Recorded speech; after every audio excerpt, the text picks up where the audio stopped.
السلام عليكم ورحمة الله وبركاته.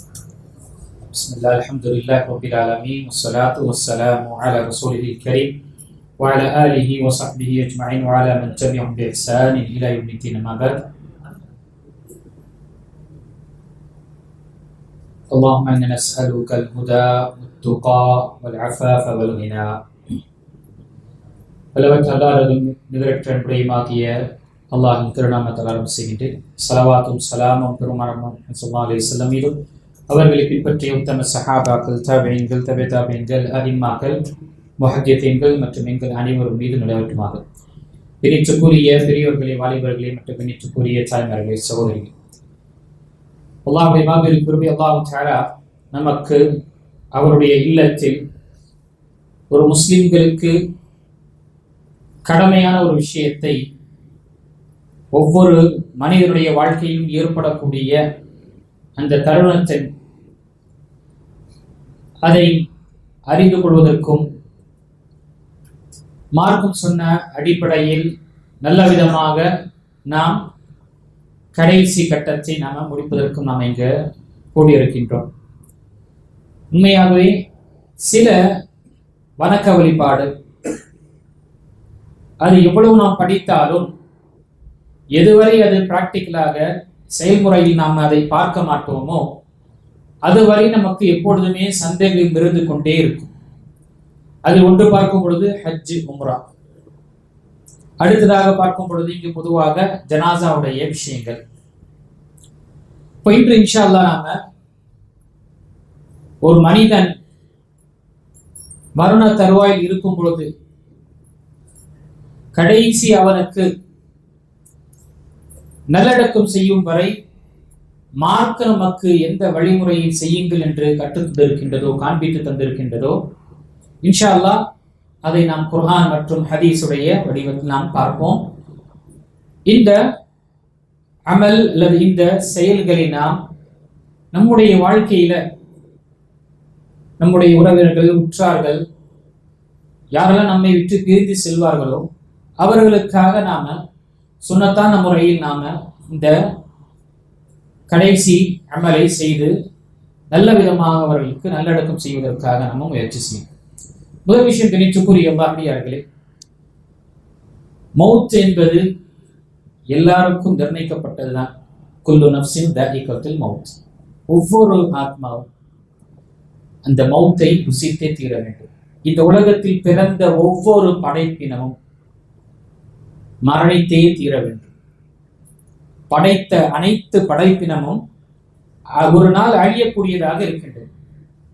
இப்போ நம்முடைய மார்க்கம் எவ்வளவு அழகிய மார்க்கம்! நாம் பிறந்ததிலிருந்து இறக்கும் வரை நம்முடைய இந்த உலக வாழ்க்கையை அல்லாஹ் விரும்பிய வாழ்க்கை வாழ்வதற்காகவும் அல்லாஹ்வுடைய தூதர் ஸல்லல்லாஹு அலைஹி வஸல்லம் நமக்கு காண்பித்து தந்த வழிமுறையில் வாழ்வதற்காகவும் நமக்கு எல்லா விதமான கைடன்ஸும் கொடுக்கப்பட்டிருக்கு. வேறு மதத்திலேயோ வேறு சித்தாந்தத்திலேயோ வேறு கொள்கையுடைய விஷயங்கள் பார்க்கும் பொழுது இவ்வளவு துல்லியமாக எங்குமே நமக்கு நாம் பெற முடியாது. அது வேதம், அது வேறு ஒரு வேதம் நூலாக இருக்கட்டும் அல்லது மற்றவர்களுடைய அந்த பின்பற்றுதலாக இருக்கட்டும், இவ்வளவு தெளிவாக இருக்காது.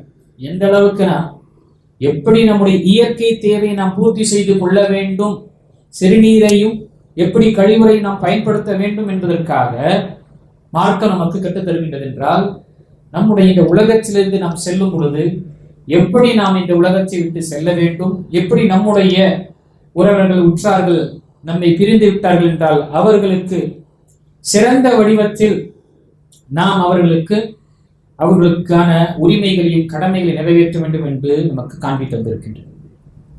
இந்த அமர்வு என்பது நினைச்சக்கூடிய அல்லாஹ்வியார்களே, ஒவ்வொருவருக்கும் சொல்லக்கூடிய, எனக்கும் கேட்கக்கூடிய நம் அனைவர்களுக்கும் நம்முடைய பயணத்துடைய தயாரிப்பு தான். ஒவ்வொருவரும் இந்த பயணத்தை மேற்கொள்ளக்கூடியவர்களாக இருக்கிறோம். இந்த பயணத்துல தனிமையாக நாங்க போகணும். இந்த தனிமையான பயணத்துல நம்மிடம் என்ன கொண்டு செல்ல போகிறோம்? உடுத்தக்கூடிய ஆடையும் விட மாட்டோம். எல்லாத்தையும் கிளட்டி, எந்த அளவுக்கு என்றால் வரலன்னா கிளட்டலன்னா வெட்டி எடுக்கப்படக்கூடிய நெல். வெறும் கஃனுடைய துணி மட்டும்தான் அந்த மனிதன் எடுத்துக்கொண்டு போறான். அதுவும் என்ன, சில நாட்களுக்கு பிறகு முடிஞ்சது, அதுவும் மக்கி ஆயிடும், எதுவுமே கொண்டு போக மாட்டான். இப்போ அந்த மனிதன் தனக்காக என்ன தயாரிப்பு செய்தான், என்ன முற்படுத்தினான், எந்த நாளுக்கு, அந்த மறுமையுடைய நாளுக்காக என்ன முற்படுத்தினான், ஒவ்வொருவரும் நாம் சிந்திக்க கடமைப்பட்டுள்ளோம். அதான் அல்லாஹ்வுடைய திருமறையில ஆங்காங்கே சொல்லும் பொழுது, யா அய்யுஹல்லதீன ஆமனு தகுல்லாஹ் வல் தன்துர் நஃப்ஸும் மா கத்தமத் லிகத், ஒவ்வொரு ஈமான் கொண்டவர்களே அல்லாஹ்வை அஞ்சிக் கொள்ளுங்கள், நாளைக்காக நீங்க என்ன முற்படுத்தினீர்கள் என்று பாருங்கள். அல்லாஹ்வுடைய தூதர் ஸல்லல்லாஹு அலைஹி வஸல்லமும் நமக்கு ஒரு மனிதன் மௌத்தாகின்றார் என்றால் அல்லாஹ்வுடைய தூதர் ஸல்லல்லாஹு அலைஹி வஸல்லம் கூறினார்கள், இத்புல் மய்யித்து ஸலாஸா, மையித்தை இறந்தவரை 3 விஷயங்கள் பின்தொடர்கிறது மையவாடி வரை, கபரஸ்தான் வரை. அஹ்லுஹு வ மாலுஹு வ அமலுஹு, அவருடைய உறவினர்கள், உற்றார்கள், குடும்பம்,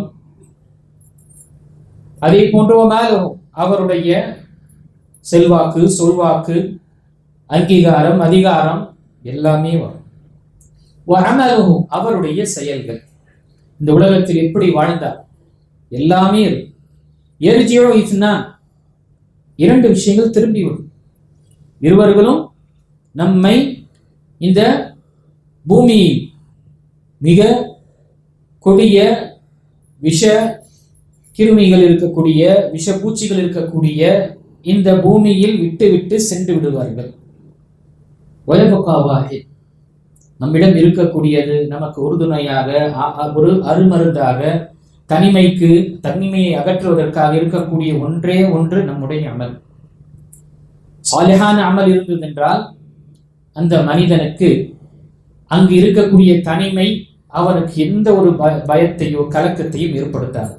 மாறாக ஹதீஸ் முஸ்னத் அஹ்மதில் வரக்கூடிய ஹதீஸ்ல பரா இப்னு ஆஸிப் ரலியல்லாஹு அவர்கள் அறிவிக்கின்றார்கள், நல்லடியான் அவன் மரணித்த பிறகு, அடக்கம் செய்துவிட்ட பிறகு அவனிடம் ஒரு மிகவும் மகிழ்ச்சியான, மிகவும் ஒரு பிரகாசமான ஒரு தோற்றத்தில் மனிதன் வருவான். அங்கு அவன் பார்த்தவுடனேயே ஒரு சந்தோஷம் அவனுக்கு இருக்கும். என்னுடைய தனிமையை போக்குவதற்காக வந்திருக்கக்கூடிய நீ வருவது பார்த்ததென்றால் ஒரு நன்மாராயத்தை சொல்லக்கூடியவனாக இருக்கின்றாயே, நீ யார் என்று கேட்பான் இந்த அடியான் மையித்.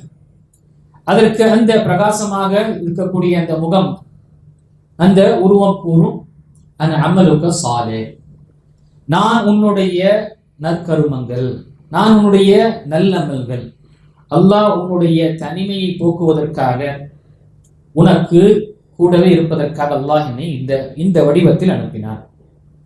பிறகு சுபச்செய்தி, நன்மாரையும் அவருக்கு சொல்லப்படும். இதுவே ஒரு மனிதன் இந்த உலகத்தில் அல்லாஹுக்கு மாறு செய்து, பாவங்களுக்கு மேல் பாவம் செய்துவிட்டு, அல்லாஹு தஆலாவுடைய வரம்பை அவன் கண்ணியப்படுத்தாமல் வரம்பை மீறி வாழ்ந்தான் என்றால் அவனுக்கும் அதே போன்றுதான் ஒரு உருவம் வரும். ஆனால் அந்த உருவம் என்பது மிக விகோரமாக, அச்சத்திலும் இன்னும் ஒரு பயத்தையும் கலக்கத்தையும் ஏற்படுத்தக்கூடிய அளவுக்கு மிக கருமையாகவும் மிகவும் பயங்கரமாக அந்த முகம் இருக்கும். இந்த மனிதன் தனிமையில் அவன் தவித்துக் கொண்டிருப்பான். இந்த தனிமையை இன்னும் அதிகப்படுத்துவதற்காகவும் அந்த அச்சத்தை இன்னும் அதிகப்படுத்துவதற்காக இந்த முகம் வரும் பொழுது, நீ வருவதை பார்த்தாய் என்றால் மிகவும் ஒரு எனக்கு அச்சமூட்டி எனக்கு பயமுறுத்தக்கூடிய ஒரு விதமாக தான் இருக்கின்றதே, நீ யார் என்று அந்த மனிதன் கேட்பான். அதற்கு சொல்லும், செய்ய, நான் உன்னுடைய பாவம். இப்போ கணிச்சுக்குரிய அடியார்களே, இந்த ஒர்க் ஷாப் என்பது பார்க்கும் பொழுது நம்முடைய பயணத்திற்கு நாம் என்ன தயாரிப்பு செய்யும், இதெல்லாம் நாம் என்ன செய்கின்றோமோ சுன்னத்தான முறையில் நம்ம செய்து எல்லாமே முடிஞ்சிடும். மீதம் இருப்பது, அங்கு நிலையாக இருப்பது நம்முடைய அமல்களாக இருக்கின்றது. அப்போ அந்த பயணத்திற்காக, தனிமையான அந்த பயணத்திற்காக, நீண்ட பயணத்திற்காக நாம் நம்மை தயார்படுத்தி கொள்ள வேண்டும். அல்லாஹ் நமக்கு உடல் ஆரோக்கியத்தை கொடுத்து பாக்கியத்தை, நல்ல அமல்கள் செய்யக்கூடிய பாக்கியத்தை எல்லாம் கொடுத்தல்வானாக. இந்த நொடியில நமக்கு மௌத்து வந்துருச்சுன்னா நமக்கு குளிப்பாட்டி கஃனிட்டு எடுத்துட்டு போயிட்டு தொழுக வைத்து அடக்கம் செய்து விட்டு இந்த பூமியை ஒப்படைத்து விட்டு வந்துருவாங்க. மண்ணறை அங்கு பரசக்குடைய வாழ்க்கையில ஒப்படைத்து வந்துருவாங்க. இந்த நொடியில எனக்கு மௌத்து வந்ததுன்னா என்னுடைய அமல் அல்லாஹ்வுடைய பொருத்தத்தை பெற்று தருமா, இல்லை அல்லாஹ் பாதுகாக்கணும், அல்லாஹ்வுடைய கோபத்திற்கு ஆளாகும். நாம கவலைப்பட வேண்டும். ரொம்ப கவலைப்படக்கூடிய ஒரு இந்த தருணமாக இருக்கு. எது நம்ம வாக்ஷாபிக படிக்கிறோம், இதை கற்றுக்கொள்வது மட்டுமல்ல, இதிலிருந்து படிப்பினை நாம் எடுத்துக் கொள்வது என்பது ஒவ்வொருவர் மீது கடமை. எல்லாருக்கும் மோத்தம். அது ஆலிமாக இருக்கட்டும், அது பாமரனாக இருக்கட்டும், அரசராக இருக்கட்டும், அடிமையாக இருக்கட்டும், யாராக இருக்கட்டும், எல்லாருக்கும் அதே பூமி தான், அதே அளவு தான், அவ்வளவுதான், அதே கஃபன் தான். யார் மூத்தானாலும் அதே கஃபன் தான் கொடுக்கப்படும். புதுசு எதுவுமே இது. அப்போ இந்த பயணத்திற்காக நாம் என்ன முற்படுத்தி இருக்கின்றோம் சற்று சிந்தித்து பார்க்க வேண்டும். ஆக அது ரொம்ப ரொம்ப அவசியமாக இருக்கட்டும். சரி, இது ஒரு நினைவூட்டல். நாம நம்முடைய வாழ்க்கை எப்பொழுது முடிவு என்று தெரியல. நாளுக்கு நாள் நாம் எழுதும் பொழுது அல்லாஹ் நமக்கு அவகாசத்தை கொடுக்கிறான்.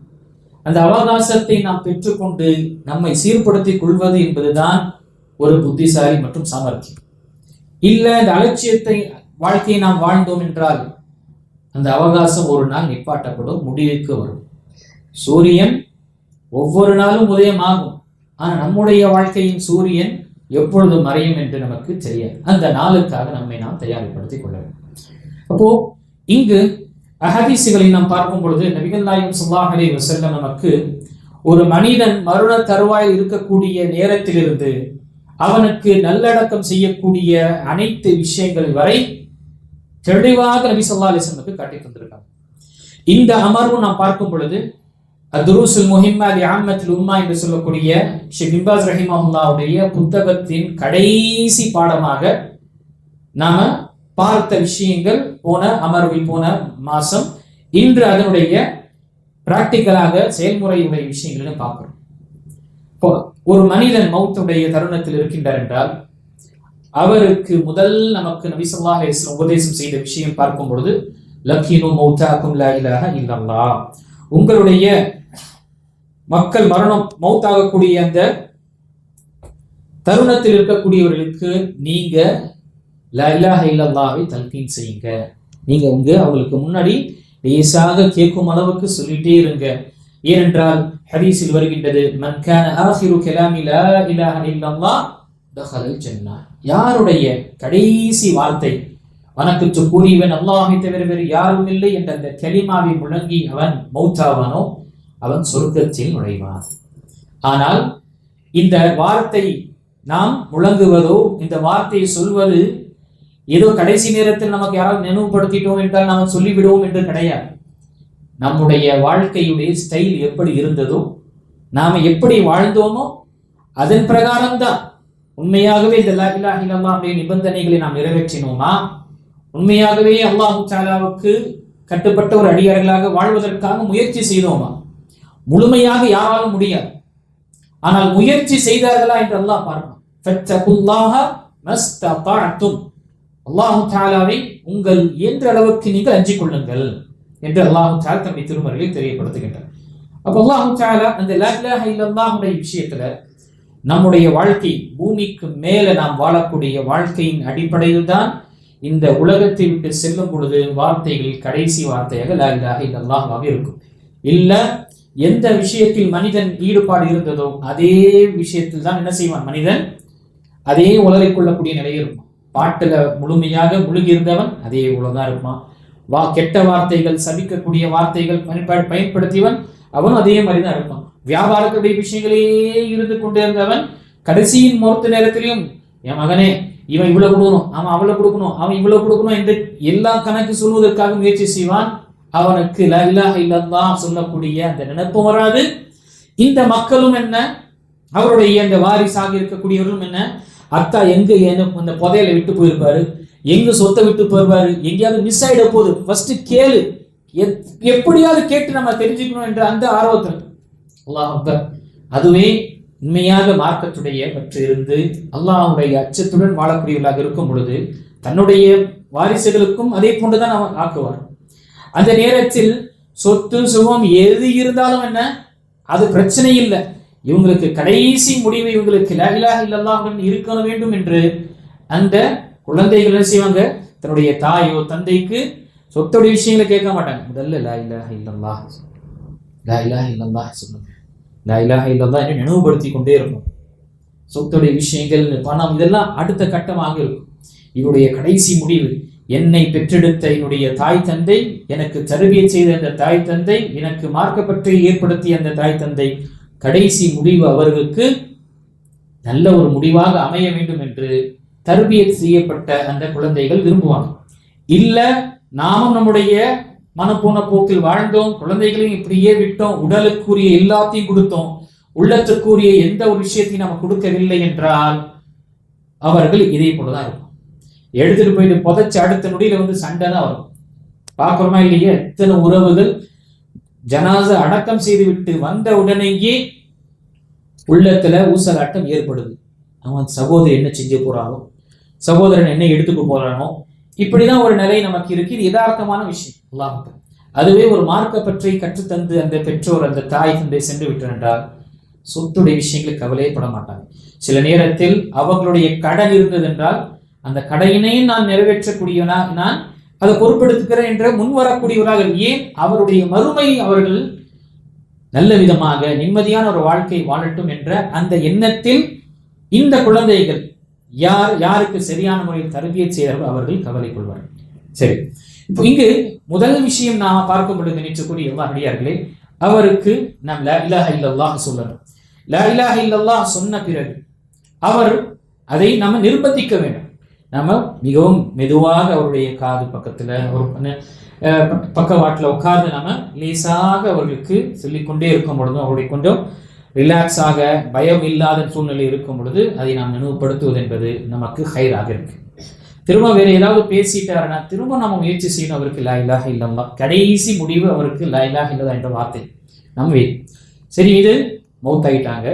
மௌத்தான பிறகு உடனடியாக அங்கு இருக்கக்கூடியவர்கள் அவருடைய கண்களை மூடணும். கண்கள் என்ன செய்யணும்? மூடணும். ஏன் நபி ஸல்லல்லாஹு அலைஹி வஸல்லம் அபூ சலமா ரலியல்லாஹு அன்ஹு அவர்கள் உடைய வீட்டிற்கு வராங்க. வந்த தருணத்துல அபூ சலமா ரலியல்லாஹு அன்ஹு அவருடைய ரூஹ் பிரிந்து சென்று விடுகின்றது. அதை பார்த்த உடனே நபி ஸல்லல்லாஹு அலைஹி வஸல்லம் மௌத்தாயிட்டாங்களா என்று கேட்கிறாங்க. ஆம் என்று சொன்ன உடனே நபி ஸல்லல்லாஹு அலைஹி வஸல்லம் உடைய கண்களை மறைத்து கூறுகின்றார்கள், நீங்கள் ஒருவர் இறந்து விட்டார் என்றால் அவருடைய கண்களை நீங்கள் மூடிவிடுங்கள். ஏனென்றால் இந்த கண்கள் பார்வை ரூஹை பின்தொடர்கின்றது. இப்படியே நாம் விட்டோம், உடல் முழுமையாக அது அந்த சூடு இறங்கிடுச்சுன்னா அந்த கண் அப்படியே கல்லை கூட ஆகிடும், மூட முடியாது. இதனால் என்ன ஆகும்? அது நாம அடக்கம் செய்வதற்காக வைக்கப்பட்டாலும் மிகவும் விகோரமான முகமும் மிகவும் ஒரு அருவருக்கத்தக்கூடிய ஒரு நிலையாக ஏற்படும். அதனால நபி ஸல்லல்லாஹு அலைஹி வஸல்லம் முகத்தை மூட வேண்டும். அடுத்ததாக நாம செய்யக்கூடிய விஷயம், அவங்களுடைய இந்த எலும்புகள், கையில் இருக்கக்கூடிய எலும்பை நம்ம என்ன செய்யணும்? லேசாக அந்த சூடு இருக்கும் பொழுது லேசாக எடுத்து நம்ம என்ன செய்யணும்? மடக்கணும். இப்படி நாம மடக்கிறது, அதே மாதிரி இப்படி கொஞ்சம் நம்ம மடக்கி விடுறது. ஏன்னா இந்த மிப்சல் என்று சொல்லக்கூடிய எலும்புகளை நாம சீர்படுத்தி நேராக நாம வைத்து விடணும். ஏன்னா எந்த நேரத்தில் அவங்க மௌத்தாராங்களோ அதே நிலையில் தான் அந்த உடல் இருக்கும். சில நேரத்தில் அவங்க தூங்கும் பொழுது அவங்க மௌத்தாயிட்டா நமக்கு தெரியாம போய்விட்டுனா காலை எழுந்து பார்க்கும் பொழுது அவங்களுடைய கால் மடங்கி கை ஒரு இது இருந்தக்கூடிய நிலை இருக்கும். பிறகு கஃனிடுவதோ அல்லது அவங்களுக்கு குளிப்பாட்டுவதோ மற்ற விஷயங்கள் ரொம்ப சிரமமாக ஒரு நிலை இருக்கும். பார்ப்பதற்கும் ஒரு அருவக்கூடியதாக இருக்கும். அதனால நபி ஸல்லல்லாஹு அலைஹி வஸல்லம் நமக்கு உடல் இருக்கக்கூடிய எலும்புடைய இந்த மூட்டுகள் ஜாயின்ட்ஸ் வந்து நம்ம லேசாக இப்படி நம்ம எடுத்து லேசாக நம்ம செய்யும். இப்படி செய்வது, அதே மாதிரி இப்படி செய்வது, காலும் என்ன நம்ம இப்படி மடக்கி நம்ம செய்து நேராக நம்ம ஆக்கி இரண்டு கைகளும் நாம நெருக்கமாக ஆக்கி நம்ம வைத்துக்கிறோம். அடுத்ததாக அவருடைய வாயை நாம ஒரு துணியை வைத்து நாம மூடிவிட வேண்டும். ஏன்னா இங்கு பொதுவாக மனிதன் மௌத்தாகும் பொழுது அவனுடைய வாய் பிளந்த நிலையில அவன் மூத்தாக்கூடிய நிலை ஏற்படும் பொழுது இதுவும் என்ன மனிதரை பார்க்கும் பொழுது மிகவும் என்ன அருவருக்கத்தக்கூடிய நிலை இருக்கும். அதே மாதிரி அந்த குளிப்பாட்டும் பொழுதும் மற்ற விஷயங்கள் எல்லாம் உள்ள செல்லக்கூடிய நிலை இருக்கும். நபி ஸல்லல்லாஹு அலைஹி வஸல்லம் அதையும் என்ன ஒரு மார்க்க ரீதியான உலமாக்கள் இந்த விஷயத்துல தெரியப்படுத்துறாங்க. ஒரு கயிறை நம்ம கட்டிக்கொள்ள வேண்டும். பொதுவாக நமக்கு வரக்கூடிய விஷயத்தையும் பார்க்கும்போது புது இது மாதிரி என்ன செய்வாங்க, இப்படி நாம இறந்த உடனேயே இந்த விஷயங்களை நாம செய்து விட வேண்டும். ஜஸ்ட் ஒரு எடுத்துக்காட்டாக நான் தெரியும். இது மூடும் அளவுக்கு நாம செய்து விட்டோம் என்றால் இந்த வாய் இது மூடக்கூடிய நிலை ஆயிடும். அதற்கு பிறகு அவருடைய ஒரு முழுமையாக அவங்களுக்கு உடல் இங்கு வரை என்ன கழுவ வேண்டும் என்றால் கழுவி கொள்ளலாம். ஏன்னா சில நேரத்தில் ரூ பிரியும் பொழுது அசுத்தம் கழிவுகள் வெளியேறும், சிறுநீர் வெளியேறும். இந்த மாதிரி தருணத்தில் அவருடைய உடல் மட்டும் நம்ம கழுவி விட்டு அவருக்கு ஒரு போர்வையோ அல்லது வேற ஒரு விஷயத்தை நம்ம போட்டு விடலாம். இப்போ இவங்களுக்கு இப்போ இவன் குளிப்பாட்ட வேண்டும். குளிப்பாட்டக்கூடிய விஷயங்களை பார்க்கும் பொழுது நபிகள் நாயகம் ஸல்லல்லாஹு அலைஹி வஸல்லம் நமக்கு மிக இலகுவான விஷயங்களை தந்து இருக்கிறார்கள். எப்படி ஒரு மனிதன் உது செய்கின்றானோ அப்படி மையத்திற்கு உது செய்து வைக்க வேண்டும். பிறகு எப்படி நாம் நம்முடைய குளிப்புக்காக குளிக்கின்றோமோ அதே போன்று இவருக்கு குளிப்பாட்ட வேண்டும். இதுதான் என்ன குளிப்பாட்டக்கூடிய ஒரு முறை, மிகவும் இலகுவானது. அப்போ குளிப்பாட்டப்படுவதற்காக முதல் நமக்கு தண்ணீர் வெந்நீர் வைப்பது சிறந்ததாக இருக்கும். ரொம்ப சூடாக இருக்கின்ற தோல் பிரியக்கூடிய தோல் பிஞ்சு வரக்கூடிய நிலை ஏற்படும். சில மையத்திற்கு சூடான தண்ணி போடுறதுனால என்ன தோல் அப்படியே தாண்டி வரக்கூடிய நிலை ஏற்படும். அதனால வெந்நீர் ரொம்ப ஒரு வார்ம் வாட்டர் நான் பயன்படுத்துறது.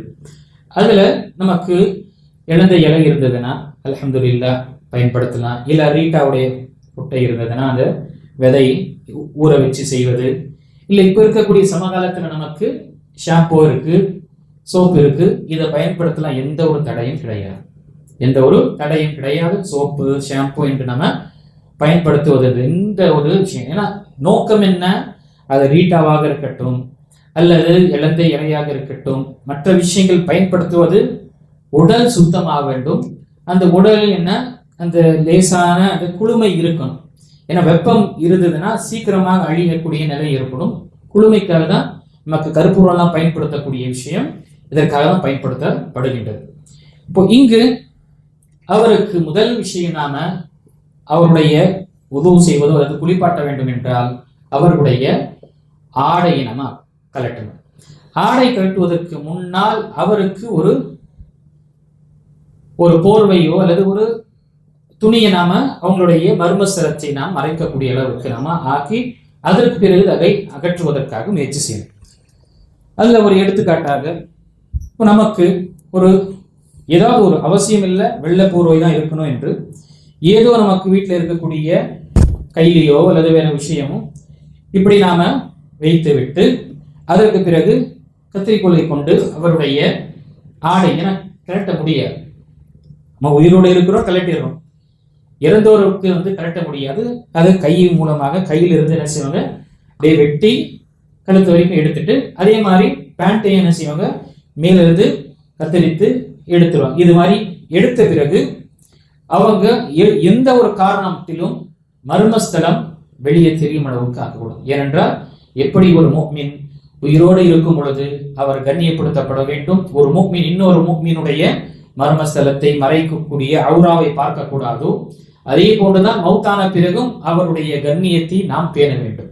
அந்த அடிப்படையில் நாம் செய்யக்கூடிய அனைத்து விஷயங்கள் அவங்களுடைய மறைக்கக்கூடிய உறுப்புகள் சுத்தப்படுத்தக்கூடிய விஷயம் ஆடைகளை கலட்டக்கூடிய விஷயங்கள் அனைத்திலுமே நாம சுத்ராவை நாம குறிப்பாக போர்வையை நாம சுத்ரா என்று சொல்லி இதை பயன்படுத்த வேண்டும்.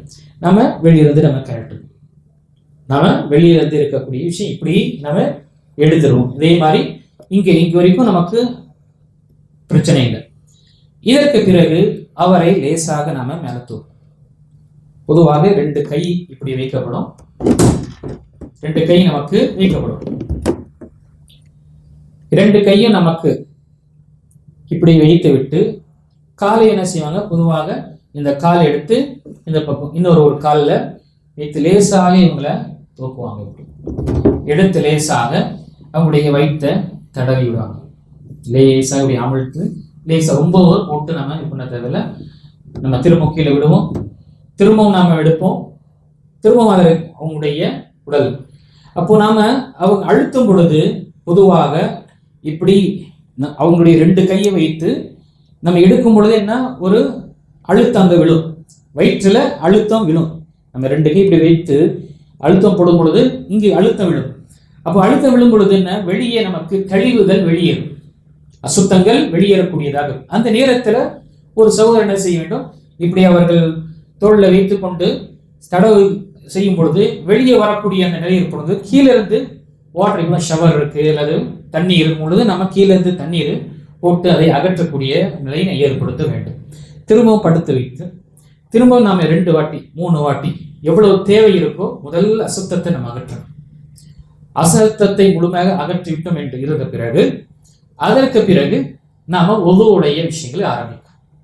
உதுவுடைய விஷயங்கள் நாம ஆரம்பிப்பது எப்படி, நாம உதுவுக்கு நாம ஆரம்பிக்கிறோமோ அதே போன்றுதான் பிஸ்மில்லா என்று ஆரம்பிச்சு அவருடைய முதல் 2 கைகள் என்ன செய்வாங்க, கழுவி விடுவோம்.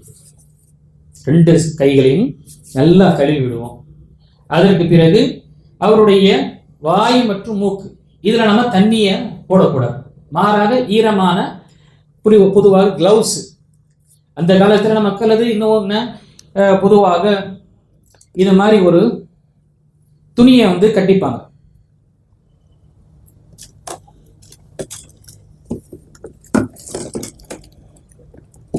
நமக்கு துணி வந்து முந்தைய விஷயத்துல வந்து துணி இன்னும் கூட என்ன பயன்படுத்துவாங்க. இப்போ நமக்கு என்ன செய்யலாம், பொதுவாக சிலிக்கான் நமக்கு கிளவுஸ் வருது, சர்ஜிக்கல் கிளவுஸு.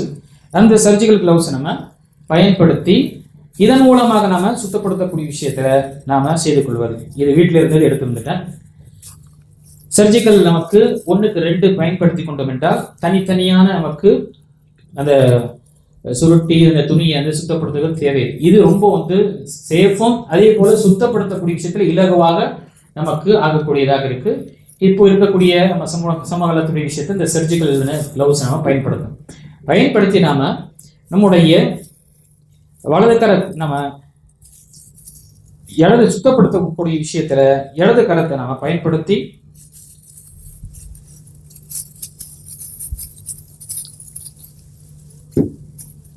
சுத்தப்படுத்தக்கூடிய விஷயத்துல இடது புறத்துல கழுவி இது செய்து மர்மஸ்தலத்துல நம்ம முன்னாடி மற்றும் பின்னாடி நம்ம தடவி விட்டு அதை நாம் என்ன செய்வது, சுத்தப்படுத்திக் கொள்ளணும். இது ஒருத்தர் செய்ய வேண்டும். எக்காரத்து கொண்டும் அவரை நாம திருப்பும் பொழுதும் சரி, அவருடைய சுத்தப்படுத்தவும் சரி, மர்மஸ்தலத்தும் வெளியே அவருடைய அவுரா வெளிப்படாத அளவுக்கு நாம பேண வேண்டும் இந்த விஷயத்துல. ஏன்னா எந்த அளவுக்கு நாம் ஒரு முஃமினுடைய கண்ணியத்தை நாம பேணுவோமோ நம்முடைய ஜனாசாவிலும் அப்படிப்பட்ட நிலை ஏற்படக்கூடியதாக. இரண்டா ஒரு முஃமினுக்கு ஒரு நல்ல விஷயத்தை நாம் நாடினோம் விரும்பணும், அதே மாதிரி நமக்கும் என்ன அல்லாஹு தஆலா அந்த நிலையை ஒரு கண்ணியமான ஒரு நிலையை நமக்கு ஏற்படுத்தும். இப்படி நாம பொதுவாக கழுவும் பொழுது வலது புறத்துல என்னுடைய கையை எடுத்து இந்த பக்கம் வைத்து அதே மாதிரி காலை இந்த பக்கம் வைத்து லேசாக சாய்த்து அந்த பக்கம் சாய்த்து தண்ணி போடுவாங்க. அதே மாதிரி காலை திரும்ப எடுத்துட்டு இந்த கரத்தை இந்த கையை இந்த பக்கம் வைத்து இந்த காலை திரும்ப இந்த பக்கம் வைத்து லேசாக இப்படி இந்த பக்கம் நம்ம கிப்லாவின் பக்கம் நம்ம லேசாக சாய்க்கும் பொழுது அங்கிருந்து தண்ணியை எவ்வளவு ஃபோர்ஸாக நம்ம போடணுமோ அல்லது பைப்போ அல்லது மற்ற விஷயங்களை கொண்டு என்ன செய்யணுமோ நம்ம சுத்தப்படுத்திக்கணும். அதற்கு பிறகு நமக்கு உதவுடைய விஷயங்கள் உதவு 2 கரம் நம்ம உதவு செய்துவிட்டு இங்கு அவருக்கு மூக்கு மற்றும் வாயை நாம கழுவும் பொழுதும் சுத்தப்படுத்தும் பொழுது அந்த காலத்துல நமக்கு சின்ன சின்ன துண்டு சின்ன சின்ன ஒரு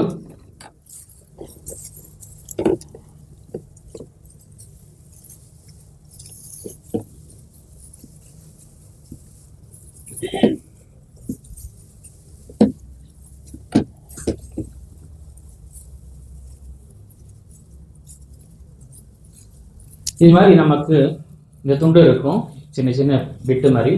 இதை நல்லா சுருட்டிட்டு நல்லா சுருட்டி அவங்களுடைய நம்ம ஈரமாக செய்து மூக்கு வந்து நம்ம சுத்தப்படுத்து 1க்கு 2க்கு 3. இப்போ அதுல காட்டன் இருக்கு, நம்ம காட்டனை கொண்டு என்ன செய்யலாம், சுத்தப்படுத்தி கொள்ளலாம். காட்டன் நமக்கு இருக்கு, பஞ்சு இருக்கு, பஞ்சு நம்ம ஈரமான பஞ்சு எடுத்து நம்ம அவங்களுடைய மூக்கை சுத்தப்படுத்தி அதே மாதிரி பற்களுக்கும் வாயை ஒப்பளிக்கக்கூடிய விஷயத்துல ஈரமான அந்த பஞ்சை கொண்டு நம்ம அவங்களுடைய வாயை நல்லா தேய்த்து சுத்தப்படுத்திட்டு உள்ள எல்லாமே நம்ம கிளவுஸ் பயன்படுத்தணும். உள்ள நம்ம சுத்தப்படுத்திக்கணும். எக்காரத்தை கொண்டும் மூக்கிலேயோ தண்ணியில நம்ம இந்த தண்ணி உள்ள போயிடக்கூடாது. கழுவும் பொழுதும் சரி, தண்ணி போடும் பொழுதும் உங்களுடைய மூக்கு மற்றும் அவங்களுடைய வாயை முழுமையாக மறைத்து அதுக்கு பிறகு தண்ணி போடும்.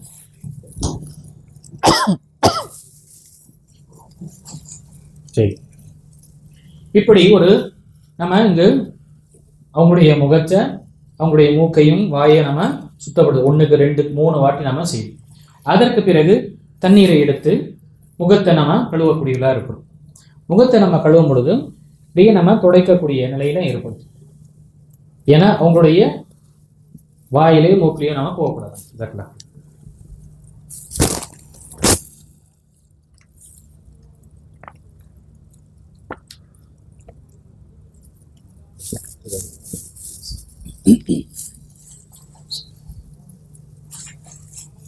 இப்போ தண்ணீரை நம்ம போடும் பொழுது தண்ணீரை நம்ம போடும்போது அவங்களுடைய முகத்தை நம்ம நல்ல முறையாக நம்ம கழுவிடும்.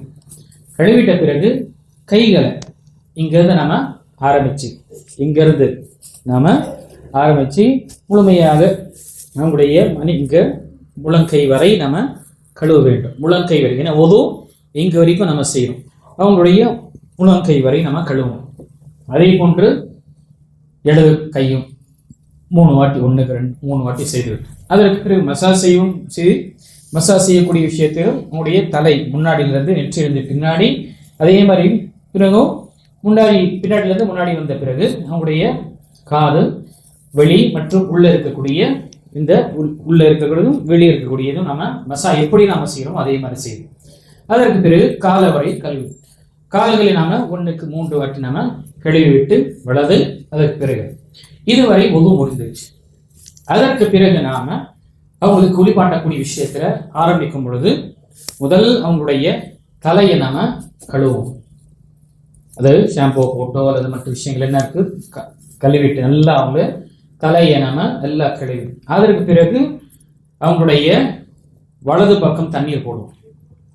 ஏன்னா நம்ம குளிப்பு கடமையாகும் பொழுது எப்படி நம்ம குளிக்கிறோம், முதல் நம்ம தண்ணி தலையில ஈரமாகும் அளவுக்கு நம்ம தண்ணீரை போடும். அதே மாதிரி அவளுக்கு தலையில தண்ணீர் போடும்.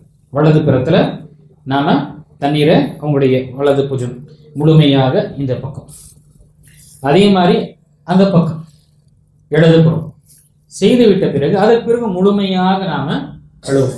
1 வாட்டி 3 வாட்டி 5 வாட்டி நமக்கு எவ்வளவு தேவை இருக்கோ செய்யும்.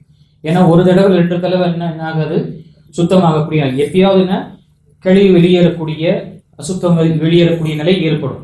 அந்த மாதிரி நமக்கு ஏற்படுது. திரும்ப நாம என்ன செய்வோம், அவங்களுக்கு உது செய்து விட்டு அவங்களுக்கு தண்ணீருடன் சுத்தப்படுத்தக்கூடியவர்களா இருக்கும். 1 வாட்டி 2 வாட்டி 3 வாட்டி நமக்கு எந்த அளவுக்கு தேவையோ நாம சுத்தமாக செய்து கொள்வதற்கு மார்க்கம் நமக்கு அனுமதிக்கின்றது.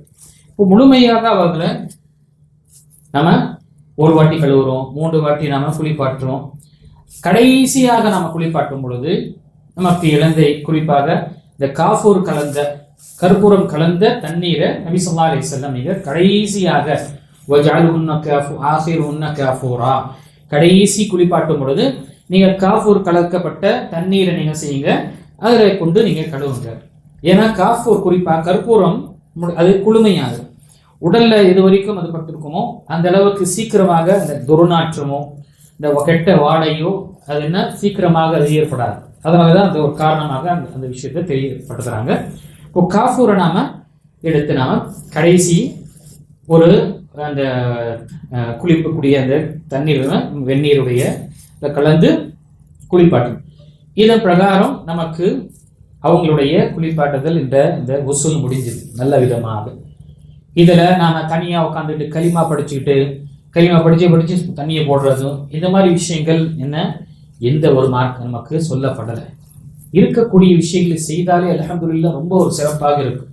புதுசான விஷயங்கள் செய்வதனால என்ன ஆகுதுன்னா வரக்கூடியவங்க, நான் அவங்கள தவறையோ அல்லது குற்றமிட்டு நான் சொல்றதில்லை, ஆனா வரக்கூடியவங்க என்ன அவங்க செய்யக்கூடிய விதம் ஒரு புதுசாக செய்யறதுனால சராசரி பாமரன் இதான் நமக்கு வேலைக்காக இருப்பான் என்ற ஒரு நிலை காண்பிக்கக்கூடிய நிலை ஏற்படும். அல்ஹம்துலில்லாஹ் சிலர் இருக்கிறாங்க, அல்லாஹ்வுக்காக செய்யக்கூடிய மக்கள் இருக்கிறாங்க.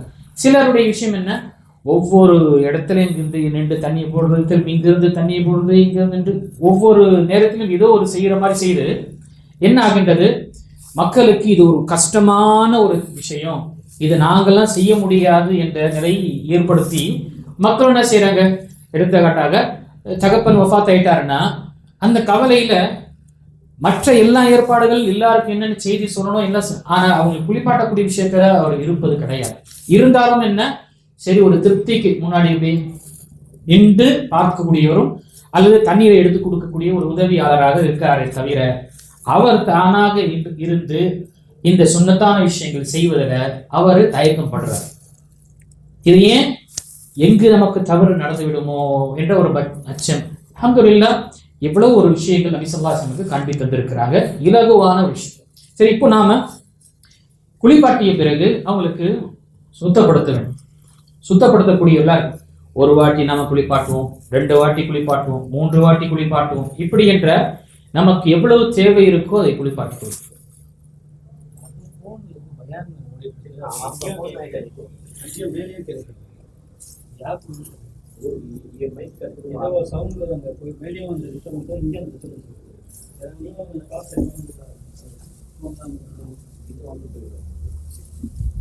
இல்லை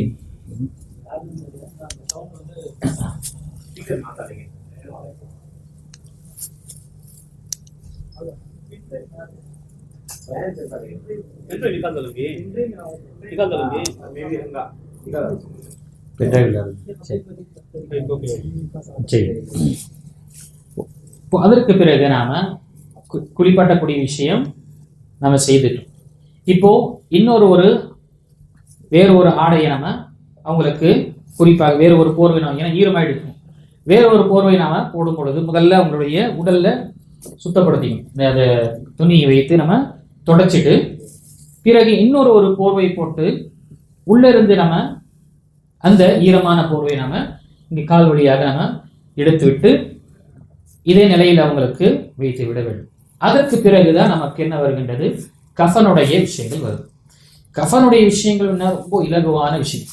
நபிகள் நாயகம் ஸல்லல்லாஹு அலைஹி வஸல்லமுக்கு சஹீஹான ஹதீஸ், நமக்கு புகாரில் வரக்கூடிய ஹதீஸிலும் முஸ்லிமில் வரக்கூடிய ஹதீஸில் நபிகள் நாயகம் ஸல்லல்லாஹு அலைஹி வஸல்லமுக்கு 3 ஆடைகள், வெள்ளை ஆடை, 3 வெள்ளை துணி போர்வையை கொண்டு நபி ஸல்லல்லாஹு அலைஹி வஸல்லமுக்கு கஃனிடப்பட்டது. 3ம் லிஹாஃப் என்று சொல்லப்படும். லிஃபாஃப் என்று வருது, லிஹாஃபும் வருது. லிஃபாஃப் 3 லிஃபாஃப், ஸலாஸத்து லிஹாஃப் என்ற வரக்கூடிய வார்த்தை நபி ஸல்லல்லாஹு அலைஹி வஸல்லம் கூறினார்கள். விரிப்பாக இருக்கக்கூடிய 3 போர்வை. இதுதான் என்ன சிறப்பான ஒரு விஷயமாக இருக்கு. ஏனென்றால் நபிகள் நாயகம் ஸல்லல்லாஹு அலைஹி வஸல்லமுக்கு பயன்படுத்திய அந்த முறை நாம் அனைவர்களுக்கும் சிறப்பாக இருக்கு. ஆனாலும் என்ன, சில ஊரிலும் சில நாடுகள்ல சில விஷயங்களை, சில மற்ற விஷயங்களை பயன்படுத்துவது உலமாக்கள் அது அங்கீகரிக்கப்படும். ஏனென்றால் அது போன்றுதான் ஒரு 3 ஆடை போல தான் வருது. அதனால அதுவும் என்ன அங்கீகரிக்கப்படக்கூடியது, அதுல எந்த ஒரு குற்றம் இல்லை என்று தெரியப்படுத்துறாங்க. அதனால்தான் ஆண்களுக்கு என்று பார்க்கும் பொழுது 3 ஆடைகளை 2 லிஃபாஃப் இருக்கும், 2 நீளமான ஒரு துணி இருக்கும் ஒரே சைஸில். அது இன்னொன்று என்ன இருக்கும், இசாராக இருக்கும். இசார் நம்முடைய கீழாடை. இசாரு இங்க இருந்து இங்க வரைக்கும் இருக்கக்கூடிய இந்த இசார் இருக்கும். மற்றது 2 தனியாக லிஃபாஃப் பயன்படுத்தப்படும். இல்லை சில இடத்துல என்ன செய்யறாங்க, ஒரு கமீஸை போல பயன்படுத்துறாங்க. ஆனால் ஹதீஸ்ல வரக்கூடிய வார்த்தை பார்க்கும் பொழுது நபி ஸல்லல்லாஹு அலைஹி வஸல்லமுக்கு அணிவிக்கும் பொழுது 3 போர்வை விரித்த அந்த போர்வை இருந்தது, இந்த துணி இருந்தது. அதுல கமீஸும் இல்லை, இமாமாவும் இல்லை, தலப்பாவும் இல்லை. அதே போல கமீஸ் என்ற அந்த ஆடை, அணியக்கூடிய ஆடை கமீஸும் இல்லை என்று நபி ஸல்லல்லாஹு அலைஹி வஸல்லம் அந்த ஹதீஸுகளில் அறிவிக்கிறாங்க. அம்மை ஆயிஷா கேட்குறாங்க, எப்படி நீங்க அடக்கம் செஞ்சீங்க? இது மாதிரி 3 ஆடைகளை, 3 குறிப்பாக போர்வை கொண்டு நாம அடக்கம் செய்தோம், துணியை கொண்டு அடக்கம் செய்தோம். சுஹூலியா என்ற அந்த ஆடையை நாம அடக்கம் செய்தோம் என்று நபி ஸல்லல்லாஹு அலைஹி வஸல்லம் அபூபக்கர் ரலியல்லாஹு அன்ஹு அறிவிக்கிறாங்க. அதுல வலா கமீஸும் வலா இமாமா, அதுல கமீஸும் இல்லை, இமாமாவும் இல்லை என்று ஹதீஸுகள் வருது. அப்போ சிறந்த விஷயம் பார்க்கும் பொழுது நமக்கு 3 நீண்ட அளவுக்கு நம்ம அதை கட் பண்றது சிறந்ததாக இருக்கு. இல்லை அது நாம இசாராக ஒன்று ஆக்கலாம். அதே மாதிரி கமீஸாக்கி இன்னொரு போர்வை என்று இன்னொரு நீளமாக துணியை முழுமையாக நம்ம மறைக்க, உடல் முழுவதும் மறைக்கக்கூடிய விஷயத்தில் ஆகும். நோக்கம் அல்லது வாஜிப் என்று பார்த்தா ஒரே ஒரு ஆடை தான். வாஜிப் என்று பார்த்தாலே உடலை மறைக்கக்கூடிய அந்த ஆடை தேவை. முழுமையாக நீண்ட துணியாக இருக்கும். ஒரு கடமையான விஷயம் அந்த ஒன்றிலே முழுமையாக மறைக்கப்படுகின்றால் அது போதுமானதாக கடமை. ஏன்னா நபி ஸல்லல்லாஹு அலைஹி வஸல்லம் சஹாபாக்களுக்கு சில சஹாபாக்களுக்கு ஜனாஸா கஃனிடுவதற்காக துணியும் இல்லாத சஹாபாக்கள். ஏன்? எல்லாத்தையும் தியாகம் செய்துவிட்டு எப்படிப்பட்ட ஒரு ராஜ வாழ்க்கை வாழ்ந்த முஸஅப் பின் உமைர் ரலியல்லாஹு அன்ஹு ஒரு ஆடை அணிந்து விட்டார். திரும்ப இன்னொரு ஆடை அணிவதற்கு அவருக்கு என்ன அது வரவே வராது. அதே மாதிரி அவருடைய நறுமணமும் அவ்வளவு மக்களே அறிவார்கள், இங்கிருந்து முஸஅப் கடந்திருப்பார்கள். அந்த அளவுக்கு மாஷா அல்லாஹ் அல்லாஹ் அவ்வளவு சிறப்பான ஒரு வாழ்க்கையை அவங்களுக்கு கொடுத்தான், நிறைய வசதிகளை கொடுத்தான். ஆனால் இந்த இஸ்லாத்தை ஏற்றுக்கொண்டதன் காரணமாக அவங்களுடைய குடும்பத்தார், அவங்களுடைய சாச்சா அவங்கள ரொம்ப துன்புறுத்தி எல்லாத்தையும் என்ன செஞ்சாங்க, பறிச்சுட்டாங்க. அப்படிப்பட்ட ஒரு முஸஅப் பின் உமைர் ரலியல்லாஹு அன்ஹு அவர்கள் உஹதுடைய போர்ல ஷஹீதாக்கப்படுகின்றார்கள். அவங்களுடைய உடலை மறைப்பதற்காக ஒரு துணி கூட முழுமையாக துணி இல்லை. முகத்தை மறைச்சா கால் தெரியுது, காலை மறைச்சா முகம் தெரியுது. நபி ஸல்லல்லாஹு அலைஹி வஸல்லம் முகத்தை மறைச்சிருங்க, காலில் நீங்க பிள்ளை போட்டுருங்க, கிராஸு ஏதாவது பச்சை இது போட்டுருங்க, மறைஞ்சிரும் என்று நபி ஸல்லல்லாஹு அலைஹி வஸல்லம். இப்படி என்று அப்போ கடமை என்று பார்க்கும் பொழுது முழுமையாக மறைக்கக்கூடிய ஒரு விஷயம். அப்போ நபி ஸல்லல்லாஹு அலைஹி வஸல்லம் சுன்னத்துகள் பார்க்கும் பொழுது 3 நமக்கு போர்வை இருக்கின்றது. அது 3ம் ஒரே சைஸில் செய்வதும் சிறந்ததாக இருக்கின்றது. அதுவே இசாராக ஒரு கீழே கைலியாக ஒரு விஷயத்தையோ, அதே மாதிரி அவருடைய ஒரு கமீஸாக வைக்கக்கூடிய விஷயம், இன்னொன்று முழுமையாக மூடக்கூடிய விஷயம் இருந்தாலும் சரி என்ன அதுவும் என்ன அனுமதிக்கப்பட்டது என்று உலமாக்கள் நமக்கு தெரியப்படுத்துறாங்க. ஷேக் பின் பாஸ் ரஹிமஹுல்லாஹ் மற்ற உலமாக்களும் அதை அங்கீகரிக்கிறாங்க. பெண்களுக்கு என்று பார்க்கும் பொழுது 5 ஆடையாக இருக்கு, 3 பொதுவாக இருக்கு. பெண்களுக்கு அதிகப்படியாக பார்க்கும் பொழுது 1 ஸ்கார்ஃப், அவங்களுடைய தலைமுடியையும் மறைப்பதற்காக ஸ்கார்ஃபும், அதே மாதிரி அவங்களுடைய மார்பில் ஒரு தனியாக துணி வைக்கப்படும். இதுதான் அதிகமான அவங்களுக்கு ஆடையாக இருக்கு. ஏனென்றால் பெண் என்பவள் முழுமையாக அவருடைய கண்ணியம், அவரை கண்ணியப்படுத்தும் வண்ணமாக ஆண்களுக்கு விட அவங்களுக்கு அதிகமான ஆடையாக இருக்கு. அதே போல மௌத்தான பிறகும் அதிகமான ஆடைகளை செய்யணும் என்று வருகின்றது. ஆனால் சஹீஹான ஹதீஸில் நம்ம வரக்கூடிய ஹதீஸுகள் 5 ஆடை என்று வரக்கூடிய ஹதீஸுகளில் சில கருத்துகள் இருக்கு. ஆனாலும் உலமாக்கள் அதை இரண்டாம் பெண் என்பவருக்கு முடிந்த அளவுக்கு முழுமையாக அவளுக்கு அஸ்தர், முழுமையாக சுத்ரா அவங்களுக்கு இருக்கணும், மறைக்கக்கூடிய விஷயமாக இருக்கிறதுனால பயன்படுத்துவதில் எந்த ஒரு தடையும் இல்லை என்று தெரியப்படுத்துறாங்க. இப்போ 3 ஆடைகள் நம்ம பார்ப்போம். இப்போ நாம ஆடையை நம்ம வெட்டும் பொழுது குறிப்பாக மனிதனுடைய அந்த அகலத்தை நாம் குறிப்பாக நீளத்தை நாம் பார்த்து, மனிதனுடைய மையத்துடைய நீளத்தை பார்த்து ஒரு கையளவு காலில் இருந்து ஒரு கையளவும் அவனுடைய தலையிலிருந்து ஒரு கை அளவுக்கு நீளமாக நம்ம விட்டுணும், ஒரு முழம் அளவு கை.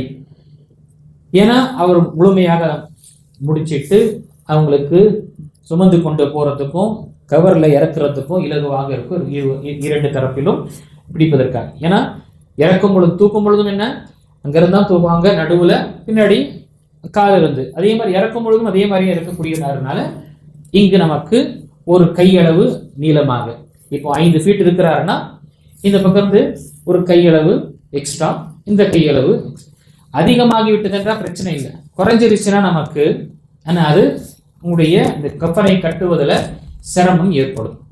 சரி, இப்போ இங்கு நமக்கு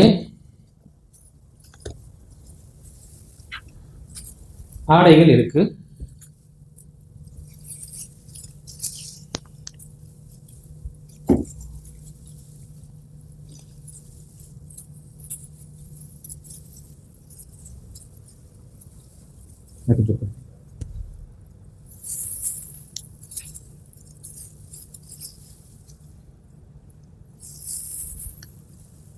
வந்துருச்சா 2 வந்துருச்சா?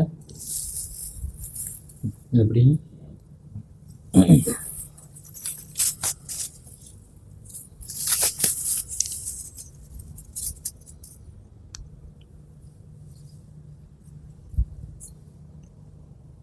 மேலே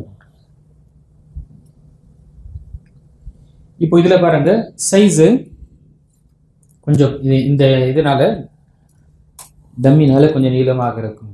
இல்லைன்னா நமக்கு இன்னும் கொஞ்சம் நீளம் இந்த அளவுக்கு நாம விட்டு ஒரு கை அளவுக்கு நாம வெட்டணும். அதே மாதிரி பின்னாடியும் 2 ஆடை இருக்கு, 2 இங்க துணி இருக்கு, ஒரே சைஸ்ல இருக்கக்கூடியது.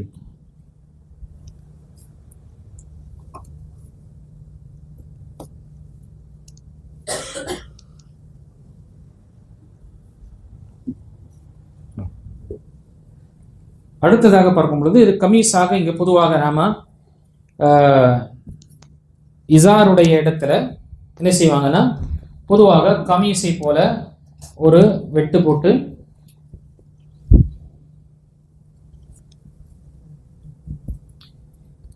இப்போ இந்த நீளம் இருக்குன்னா இந்த அளவுக்கு ஒரு 5 அடினா நமக்கு 4 அடி அளவுக்கு 2, அப்போ 4 மீட்டர்னா 8 மீட்டர் அளவுக்கு இப்போ 2 இது வருது பாருங்க.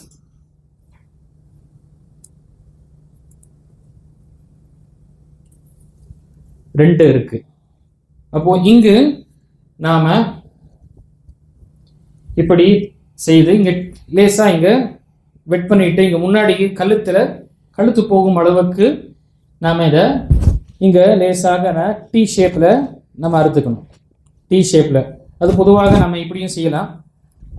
இதெல்லாம் நம்ம சேர்த்து இங்கு ஒன்று டி ஷேப்லயும் நாம அறுக்கலாம், இல்லைன்னா லேசாக இந்த யூ ஷேப் இந்த லேசாக இங்கு வெட் பண்ணா கூட அந்த கழுத்து போவதற்காக இருக்கும்.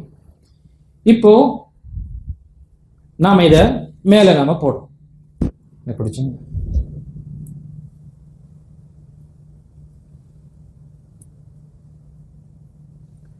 போட்ட உடனே இங்க பாருங்க, இங்க வரைக்கும் வருது, இங்க வரைக்கும் வருது. இப்போ மேல இருக்கக்கூடிய மேல் பக்கம் மட்டும் நாம இதை மடச்சி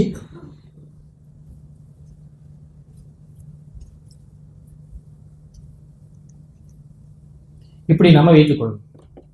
இப்படி வைத்துக் கொள்ளும் பொழுது மையத்தை நம்ம வைக்கும் பொழுது இலகுவாக இதை நம்ம போடுவதற்காக இலகுவாக இருக்கும். இப்போ இது 3 ஆடை ஆண்களுக்காக இருக்கு. ஒரு நிமிஷம். பெண்களுக்கு என்று பார்க்கும் பொழுது 2 அதிகப்படியாக, ஒன்று ஸ்கார்ஃப்,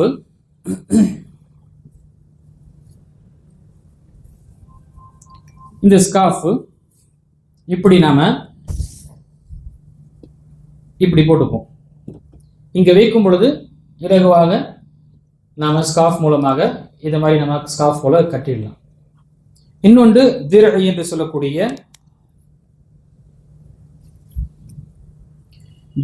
சொல்லக்கூடிய மார்புக்கு போடக்கூடிய துணி, குறிப்பாக மார்புக்கு போடக்கூடிய துணி, அது இங்க இருக்கும். இப்போ இங்கு ஸ்கார்ஃப் போன பிறகு இதை இப்படி நாம மடிச்சு நம்ம வைத்துக் கொள்வோம்.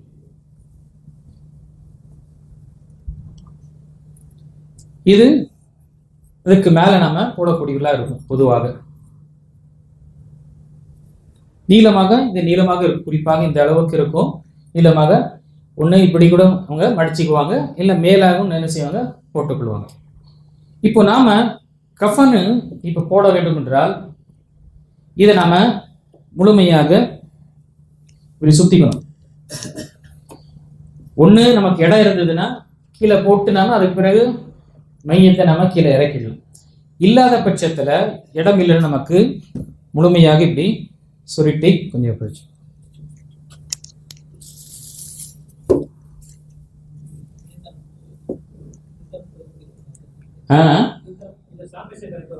சரி வருமா இது? சரி, இப்போ நாம இப்படி சுருட்டிட்டோம்னா இப்படி சுருட்டுங்க. இப்படி சுருட்டி நாம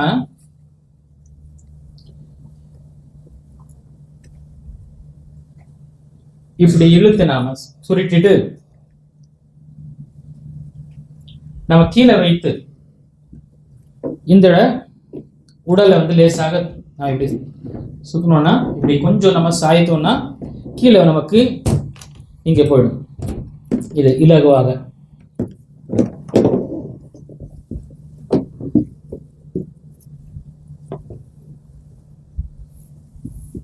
விட்டுரும்.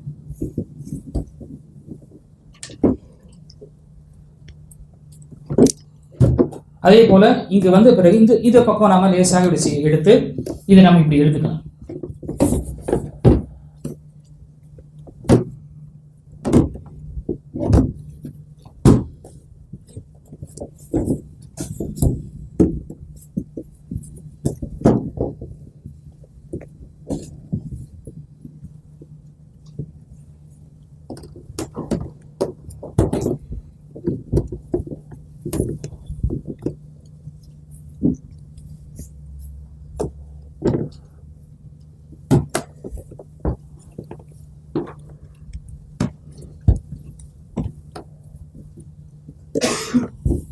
லேசாக நம்ம இப்படி இழுத்துட்டோம்னா நமக்கு ரெண்டு பக்கத்துலையும் இப்படி உடலை நாம் வைப்பதற்காக இலகுவாக ஆயிடும்.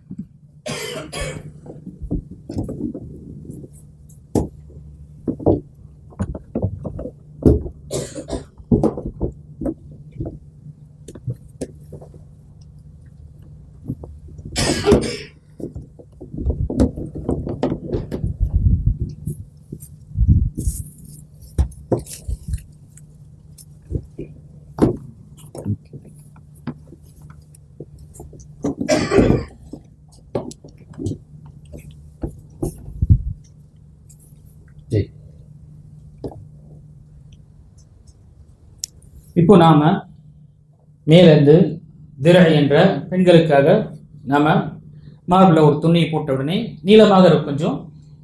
அதற்கு பிறகு இங்க இருக்கக்கூடிய இந்த கமீஸ் என்று சொல்லக்கூடிய கழுத்துடைய விஷயங்கள் வந்துடும். இங்க முழுமையாக நீளமாக இருக்கும். வந்த உடனேயே இங்க இருந்து நம்ம லேசாக இந்த ஆடையை நம்ம கிளட்டிடலாம். இது கையோட இங்கு முழுமையாக இருக்கும். அதற்கு பிறகு ஸ்கார்ஃப்,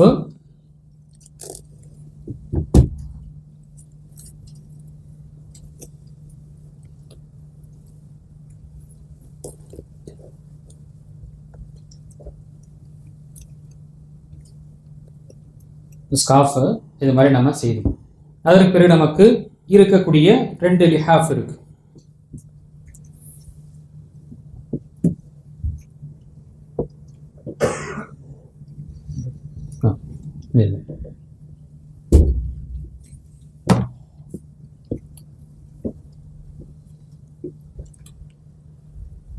இப்போ நம்ம மடக்கும் பொழுது இதை முதல்ல நாம இடது பக்கம் ஃபர்ஸ்ட் எடுத்துட்டு வரணும்.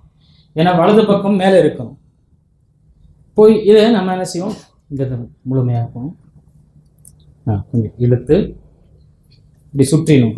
கீழே நம்ம காலுடைய விஷயத்தில் நம்ம சுற்றிட்டோம்னா அது நிலையாக இருக்கும். அதே மாதிரி இது அடுத்ததாக இந்த பக்கம் நமக்கு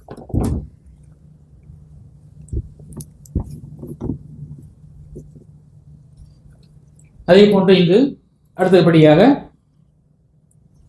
கடைசி 5வது துணியாக இருக்கக்கூடியது. ஆண்களுக்கு 3 துணியாக இருக்கு. அதே போன்று முழுமையாக நாம் இங்கு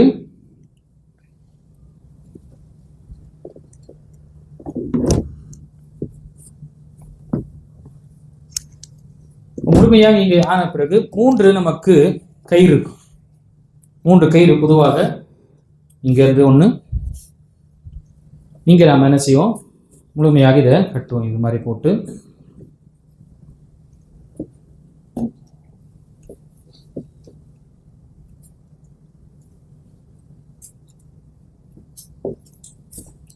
ஒன்றை முடிச்சு நாம போவோம். 2வது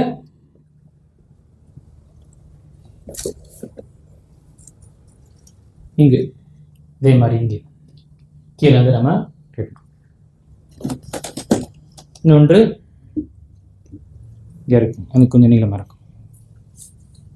இங்கே இது நம்ம பிடிச்சி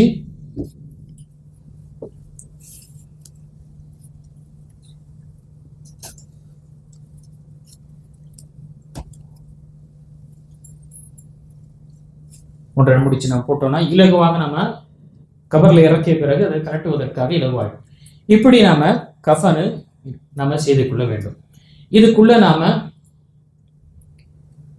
காஃபூருடைய கருப்பூரத்துடைய விஷயங்கள் போடலாம், இத்தரை நாம தூவலாம். அதே போல குளிப்பாட்டிய பிறகு குறிப்பாக இத்தர் பயன்படுத்துவதும் நபி ஸல்லல்லாஹு அலைஹி வஸல்லம், நறுமணத்தை பயன்படுத்துவதும் நபி ஸல்லல்லாஹு அலைஹி வஸல்லம் வலியுறுத்தி இருக்கிறாங்க. சஜிதா, நம்முடைய சஜிதா செய்யக்கூடிய உறுப்புகளில் என்ன செய்ய வேண்டும்? இத்தரை தடவ வேண்டும் குளிப்பாட்டிய பிறகு, கஃபனுவதற்கு முன்னா. இப்போ நம்ம நெற்றியில இத்தரை தடவும், அதே மாதிரி மூக்குல, இங்கு கையில, என்ன சஜிதா நம்ம கை 2 முழங்கால், அதே மாதிரி விரல்கள்ல முழுமையாக. ஒருவர் நாடினார் முழுமையாக உடல் முழுவதும் என்ன நறுமணம் தடவலாம். அனஸ் இப்னு மாலிக் ரலியல்லாஹுடைய, அதே மாதிரி அப்துல்லா பின் உமர் ரலியல்லாஹுடைய அமல்கள் வருகின்றது. உடல் முழுவதும் என்ன செய்வாங்கன்னா அந்த இத்தர நறுமணத்தை தடவி விடுவாங்க அல்லது தெளித்து விடுவாங்க. இது மாதிரி அவங்களுடைய, ஏன்னா இது நோக்கம் என்ன? அந்த துர்நாற்றம் அல்லது வாட வராமல் இருப்பதற்காக செய்யப்படக்கூடியதாக இருக்கு. அதே மாதிரி இங்கு நாம குறிப்பாக கஃபன் எழுதுவதற்கு முன்னால் ஒரு விஷயத்தை நம்ம செய்யணும். பஞ்ச நாம மர்மஸ்தலத்துல நம்ம குறிப்பாக பின்தூரத்துடைய மர்மஸ்தலத்தில் நாம பஞ்ச விரிச்சு நம்ம வைச்சிடணும். இதனால் என்ன ஆகும்னா, சில நேரத்துல குளிப்பாட்டிய பிறகு கஃனிட்ட பிறகு கழிவுகள் விளையக்கூடிய நிலை ஏற்படும். ஏன்னா முழுமையாக எவ்வளவு நாம செய்தாலும் அது லேசாக வெளியேறக்கூடிய நிலை. அதனால அந்த காலத்தில் துணி வைக்கக்கூடியவர்கள் இருப்பாங்க. துணி அங்கு பின்தூரத்துல துணி கீழே, கால் 2 தொடைக்கு கீழே என்ன செய்வாங்க? துணி வைப்பாங்க. இப்போ நமக்கு அல்ஹம்துலில்லாஹ் இது மாதிரி காட்டன் இருக்கு. காட்டன் நம்ம விரிச்சு கீழே நம்ம வைத்துக் கொள்ளலாம். இது ஒரு இதா இருக்கு. அதே மாதிரி நபி ஸல்லல்லாஹு அலைஹி வஸல்லம் சுன்னாவை பார்க்கும் பொழுது இந்த கஃபனை நாம ஊது கொடுக்கலாம். சில இடத்துல சாம்பிராணின்னு போட்டு செய்யக்கூடிய நபி ஸல்லல்லாஹு அலைஹி வஸல்லம் வலியுறுத்தி இருக்கிறாங்க. நீங்க ஜம்மிரு அக்ஃபானக்கும் பில் புகூர், உங்களுடைய கஃபனை நீங்க செய்யுங்க, நீங்க புகூரை நறுமணத்தை கொண்டு நீங்க அதை புகை இது பண்ணுங்க. அதாவது நம்ம சில இடத்துல நம்ம பார்ப்போம், புகை இந்த கஃபனுக்கு பயன்படுத்தக்கூடியவர்களாக இருப்பாங்க.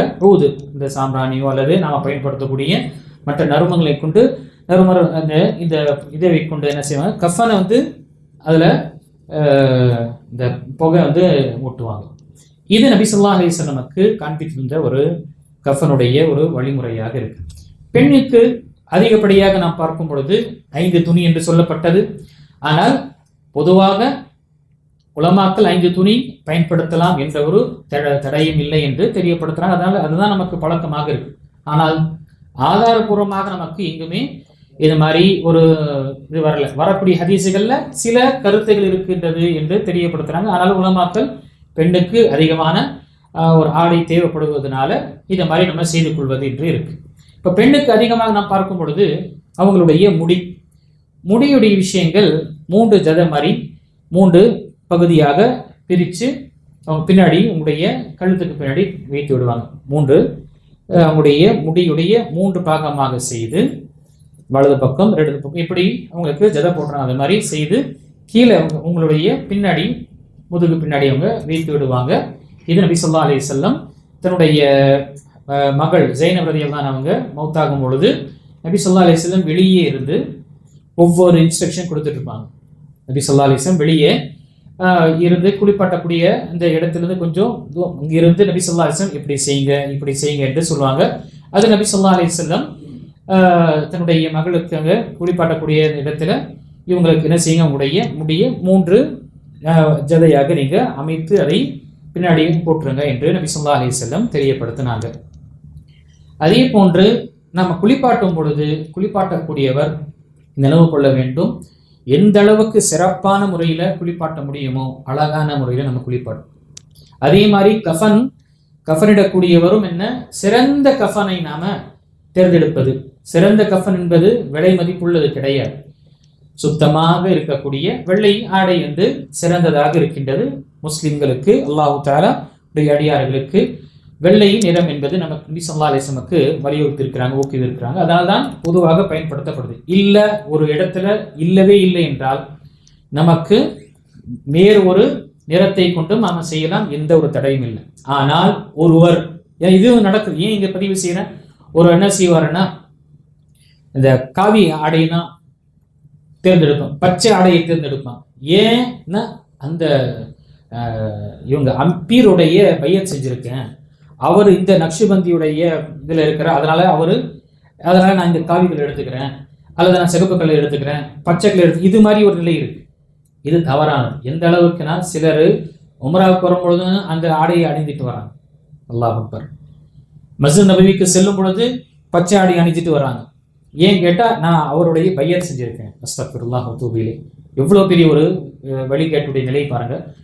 ஆடை இல்லை நமக்குன்னா இருக்கக்கூடிய நமக்கு போர்வை, எந்த ஒரு போர்வை இருந்தாலும் சரி நம்ம பயன்படுத்துவதில் எந்த ஒரு தடையும் கிடையாது. இது நபி ஸல்லல்லாஹு அலைஹி வஸல்லம் காட்டி தந்த ஒரு வழிமுறையாக இருக்கின்றது.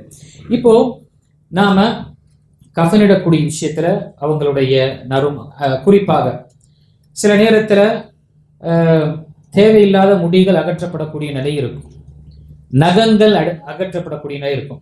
இப்போ நகம் அதிகமாக இருக்குன்னா அகற்றி விடலாம், எந்த ஒரு தடை கிடையாது. அதே மாதிரி மீசை ரொம்ப நீளமாக கத்திரித்து கொள்ளலாம், எந்த ஒரு தடையும் இல்லை. ஆனால் என்ன கிடையாது, அவசியம் என்பது கிடையாது. அதே மாதிரி குறிப்பாக அக்கல் மற்றும் மர்மஸ்தலத்துடைய முடிகளை வந்து உலமாக்கிலிருந்து நீங்கள் அந்த விஷயத்தில் நீங்கள் அகற்றக்கூடாது. சிலர் என்ன செய்கிறாங்க, போட்டு சிரமப்படுத்தி ரொம்ப இது பண்ணுறாங்க. அது வந்து நமக்கு பொறுப்பு கிடையாது.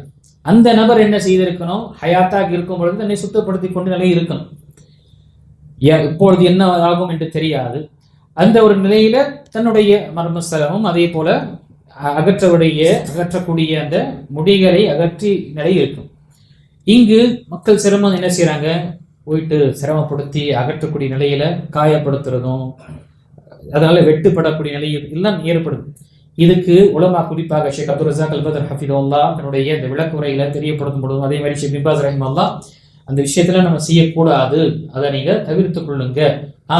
தேவை என்றால் நெகம் நீளமாக இருக்கு, மிகவும் பார்ப்பதற்கு வரவேற்பாக இருக்கு, அதை நீங்க கத்தரிக்கலாம்.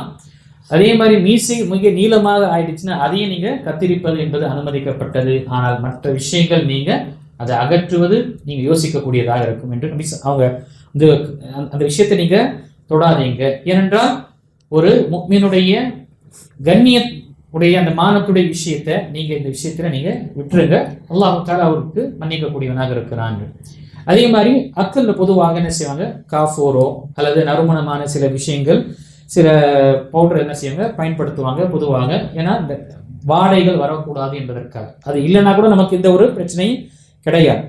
எந்த அளவுக்கு நம்ம சிறப்பான முறையில் கஃனிடமோ நம்ம கஃனிடும். சரி, இது நம்ம கஃன் உடைய விஷயங்கள் முடிஞ்சுது. இது வரைக்கும் புரிஞ்சுதான் இந்த சொன்னப்பட்ட விஷயங்கள் ரொம்ப இலகுவானது, ஒண்ணுமே இல்லை. நமக்கு இறந்தவர் அவருடைய கண்கள் மூடப்பட வேண்டும், அவங்களுடைய உடலுடைய அந்த மூட்டுகள் ஜாயின்ஸை கொஞ்சம் லேசாக நாம கொஞ்சம் ஃப்ளெக்சிபிள் ஆக்கி அதை நேராக அமைத்துக் கொள்ள வேண்டும். அதற்கு பிறகு உடைய வாய் என்ன செய்யணும், முழுமையாக கட்டி அது வாய் பிளக்காத அளவுக்கு. அதற்கு பிறகு கழிவை சுத்தப்படுத்தி ஒது எப்படி அவருக்கு நாம் ஒது செய்யணும் அதே போல் அவருக்கு ஒது செய்ய வேண்டும், குளிப்பாட்ட வேண்டும். எப்படி நம்மை நாம் குளிப்பாட்டி கொள்கிறோமோ அதை மாதிரி நம்ம குளிப்பாட்டி 1, 2, 3 நம்ம ஒற்றைப்படை எண்ணிக்கையில் நாம செய்வது சிறந்ததாக இருக்கின்றது. எமக்கு தேவையான இருந்தது என்றால் நம்ம செய்யணும். இதை செய்து விட்டதுக்கு பிறகு கஃனுடைய விஷயங்கள் இருக்கு. கஃனு ரொம்ப இலகுவானது, சிறந்தது. நாம் பார்க்கும் பொழுது நபிகள் நாயகம் ஸல்லல்லாஹு அலைஹி வஸல்லம் 3 ஆடைகள் ஒரே அளவு திருமணம்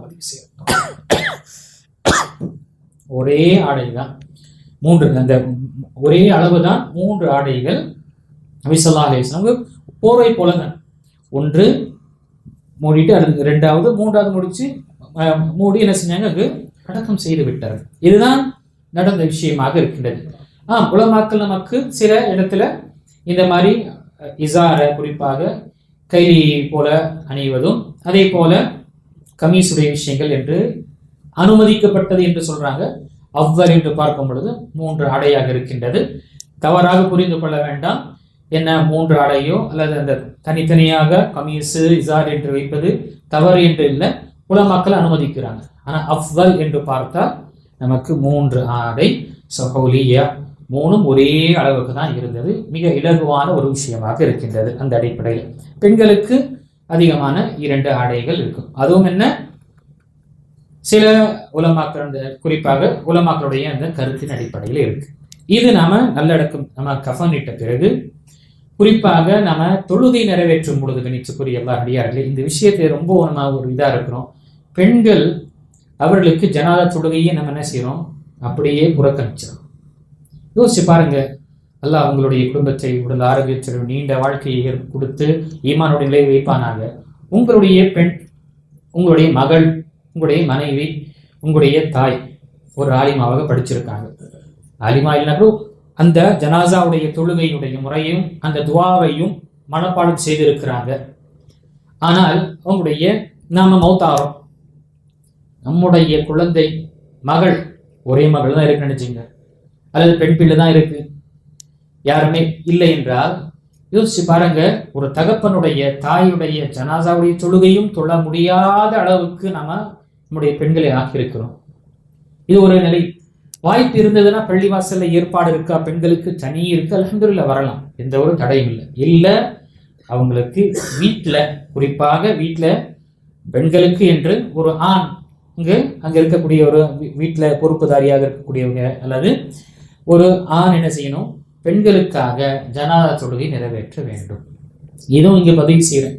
பெண்கள் அங்கு ஆண்கள் இருக்கக்கூடிய தொழ வைக்க முடியும் என்று இருக்கக்கூடிய ஆண்கள் வாலிபர்கள் இருக்கக்கூடிய இடத்துல பெண்கள் தனியாக ஜனாதா தொழுகை தானாக தொழ முடியாது.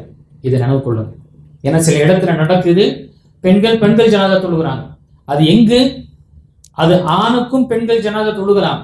எப்பொழுது, ஒரு ஊர்ல ஆணே இல்லை, ஆண்களே இல்லை, அதே மாதிரி துளவிப்பதற்காக யாருமே அங்கு இல்லாத பட்சத்துல பெண்கள் தான் அவங்களுடைய அந்த ஃபர்தை கிஃபாயாவாக செய்வாங்க. ஆனா இங்கு பார்க்கிறோம், பெண்களுக்கு ஒரு தரம் பார்க்கும் பொழுது முழுமையாக திப்பாட்டப்படுகின்றது, தடை செய்யப்படுகின்றது. இன்னொரு பக்கம் இந்த நிலை இருக்கு. அதனால முயற்சி செய்யுங்க. அல்ஹம்துலில்லாஹ் இப்படி மாண்புமிகு அமீர் ஷேக் அனீஸ் ரஹ்மான் ஹஃபிதல்லாஹ் அவங்களுடைய குடும்பத்தருடைய விஷயங்கள் பார்க்கும் பொழுது அவங்களுடைய வீட்டில் பெண்களுக்காக ஜனாதா தொழுகை விட்டு பள்ளிவாசலுக்கு எடுத்துட்டு வராங்க. இது எல்லா அறிஞருடைய வாழ்க்கையில் இந்த விஷயங்கள் கண்டிப்பாக இருக்கும் என்று இது விஷயம் பார்த்த விஷயங்கள் நமக்கு தெரியும். அப்போ சுப்ஹானல்லாஹ், ஏன்னா அவங்களுடைய வீட்டார்களும் எத்தனையோ படிச்சிருப்பாங்க, இந்த ஜனாசாவுடைய விஷயங்கள் படிச்சிருப்பாங்க. தன்னுடைய உறவினருக்காக கேட்கப்படக்கூடிய துஆ மற்றவர்கள் கேட்க கொண்டு இருக்காங்க. நாம கேட்கக்கூடிய நம்முடைய பெற்றோர்களுக்காக, நம்முடைய மிக நெருங்கியவர்கள் கேட்கக்கூடிய துஆ அது தனிப்பட்டது. இப்போ நாம நிராசைப்படுத்தப்பட்டோம் என்றால் இந்த விஷயத்தை நாம் நினைவு கொள்ள வேண்டும். பெண்களுக்கும் ஜனாசா தொழக்கூடிய வாய்ப்பு அவங்களுக்கும் இருக்கு, நன்மை பெறக்கூடிய விஷயங்கள் இருக்கு, அவங்களும் தன்னுடைய உறவுகளுக்கு துவா செய்யக்கூடிய இந்த நிலை இருக்கு, தொழுகக்கூடிய வாய்ப்பு இருக்கு. இதை ஏற்படுத்தி கொள்ள வேண்டும், ஏற்படுத்தி அவங்களுக்கு கொடுக்க வேண்டும். இந்த விஷயத்துல அப்படியே நம்ம விட்டு விடக்கூடாது. அவங்களுடைய உரிமைகளும் இந்த விஷயத்துல இருக்கு, நாம் யோசிக்கக்கூடியதா இருக்கு. இப்போ இங்கு அவங்களுக்கு வாய்ப்பு இருந்தால் ஜனாசா நம்ம ஏற்பாடு செய்து விட்டு, அதே போன்று நீத்துக்குரிய அடியார்களே, நாம ஒரு ஜனாசாவை கலந்து கொள்ளும் பொழுது அந்த ஜனாசாவுக்குரிய உரிமைகளை நிறைவேற்றணும். இப்ப நான் பள்ளி வாசல்ல வரோம், சில பள்ளி வாசல் நமக்கு ஜனாசாவுடைய தொழுகையில் இருக்கு. செல்லும் பொழுது ஜனாசாவுடைய தொழுகை இருக்குங்க சுன்னத்துக்கு பிறகு என்று சொல்லப்படுது. நான் போய் நிக்கிறேன். எந்த எண்ணத்துல நிக்கிறேன் சொல்லுங்க, என்ன எண்ணத்துல? ஏன் எதுக்கு ஜனாசா தொழுகை? எதுக்கு? எனக்கு ஒரு கிராத்து கிடைக்கும். எப்படி பார்த்தீங்களா, நம்முடைய சுயநிலை பார்க்கும் பொழுது எனக்கு ஒரு கிராத்து கிடைக்கும்பா என்று கண்டிப்பா கிராத் ஹதீஸ்ல சொல்லப்பட்டிருக்கு. ஆனா நிற்கக்கூடிய நோக்கம் என்ன? அந்த சகோதரர் இப்போ துஆவுக்கு தேவையுடையவரா இருக்கு. ஒரு முஃமின்களாக இருக்கக்கூடிய நாம் அவருக்காக செய்யக்கூடிய இந்த பிரார்த்தனை அல்லாஹ் தஆலாவிடம் அங்கீகரிக்கப்படும். இவருடைய விஷயத்தில் அல்லாஹ் இலகுவாக்குவான், மன்னிக்கக்கூடியவனா இருப்பான் என்ற எண்ணத்தை நான் நிற்கிறோன்னா முதல்ல எனக்கு அந்த ஜனாசாவுடைய துவா தெரிஞ்சிருக்கும். சும்மா ஏதோ ஓபி அடிச்ச மாதிரி அட்டெண்டன்ஸ் போட்டுட்டு போறதெல்லாம் இது நல்ல ஒரு விஷயம் கிடையாது. நான் சொல்லக்கூடிய வார்த்தை கொஞ்சம் கடுமையாக இருக்கும்னா இது நடக்கக்கூடியது. ஜனாசாவில் கலந்து கொள்ளக்கூடியவர்களை பார்க்கும் பொழுது அதில் 70 அல்லது 50% பார்க்கும் பொழுது ஜனாதா துவா தெரியாது. ஜனாதா துவாவை தெரியாது இருக்குங்க. யோசிச்சு பாருங்க, ஒரு 100 பேர் கலந்துக்கிறாங்க அல்லது 50 பேர் கலந்துக்கிறாங்க.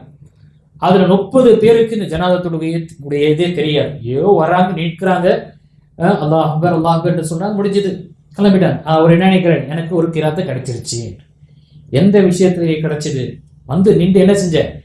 நீ என்ன வெறும் வந்து ஆக்டிங் பண்ணிட்டு போயிருக்க, ஒரு வார்த்தையும் சொல்லலை. இதே மாதிரிதான் நிலை அவருக்கும் ஏற்படும். அல்லாஹ் நாடக்கூடாது.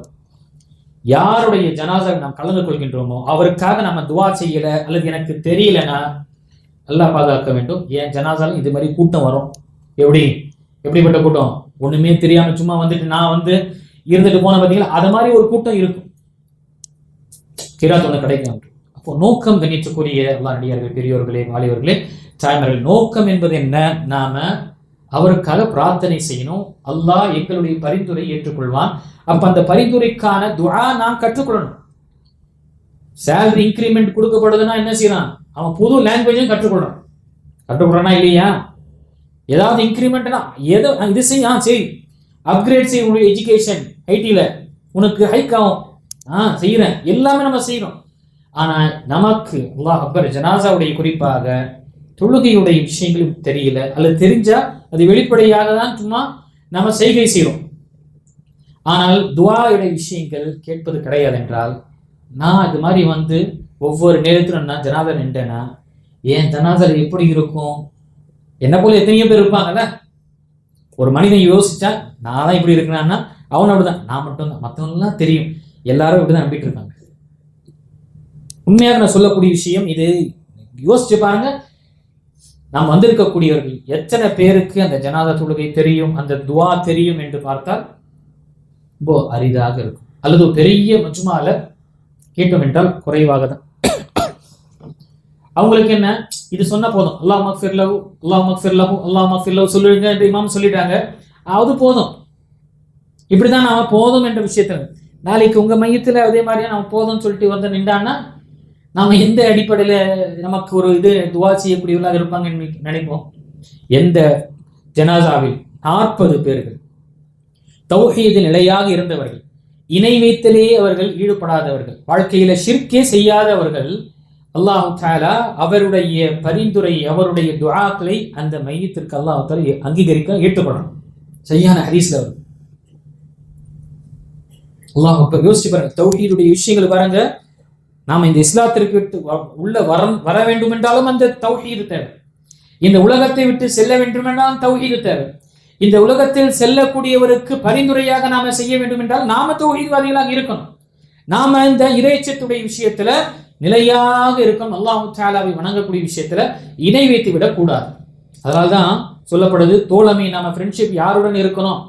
தௌஹீதுடைய விஷயத்துல, ஷிர்க்குடைய விஷயத்துல மிகவும் என்ன தெளிவாக இருக்கக்கூடியவர்கள் இருக்கும் பொழுது, நாளைக்கு மௌத்தானா இவங்க நமக்காக துவா செய்யக்கூடிய என்னுடைய ஃப்ரெண்ட்ஸ் இருந்தாங்க, இருந்து என்னுடைய தோழமை வேறொரு மக்களுடைய இருக்கும் பொழுது, ரொம்ப ஆழமாக இருக்கும் பொழுது நாளைக்கு என்ன ஆகும்? எந்த ஒரு பிரயோஜனமும் நமக்கு ஏற்படாது. ஆக இந்த விஷயத்தை நாம் மனதில் கொள்ள வேண்டும். ஜனாசாவுடைய துஆ ஒவ்வொருவரும் கற்றுக்கொள்ளணும். யோசிச்சு பாருங்க, அல்லாஹ் அக்பர், எனக்கு துஆ தெரியாம என் தாய் தந்தை மௌத்தாராங்க,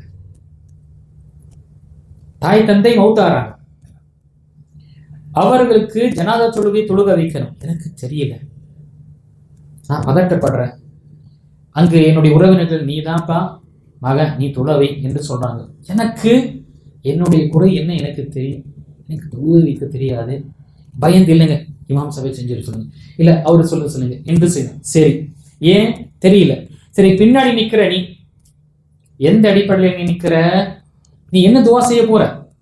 யோசிச்சு பாருங்க. ஒரு தகப்பனுக்கு, ஒரு தாய்க்கு, ஒரு குழந்தை, ஒரு மகன், அவன் ஜனாசாவுடைய துவாவின் பிரார்த்தனைக்கும் அவனால் செய்ய முடியாது என்றால் வேறு என்னத்தை அவன் வந்து மௌத்துக்கு பிறகு, அடக்கம் செய்த பிறகு செய்வான் என்று நம்பிக்கை. இது ரொம்ப ஒரு சென்சிட்டிவான விஷயம். கண்ணியத்துக்குரிய பெரியோர்களே, நாம அறியணும். இவ்வளவுதான் அட்ஜஸ்ட்மெண்ட்ல நம்ம இருக்கக்கூடாது.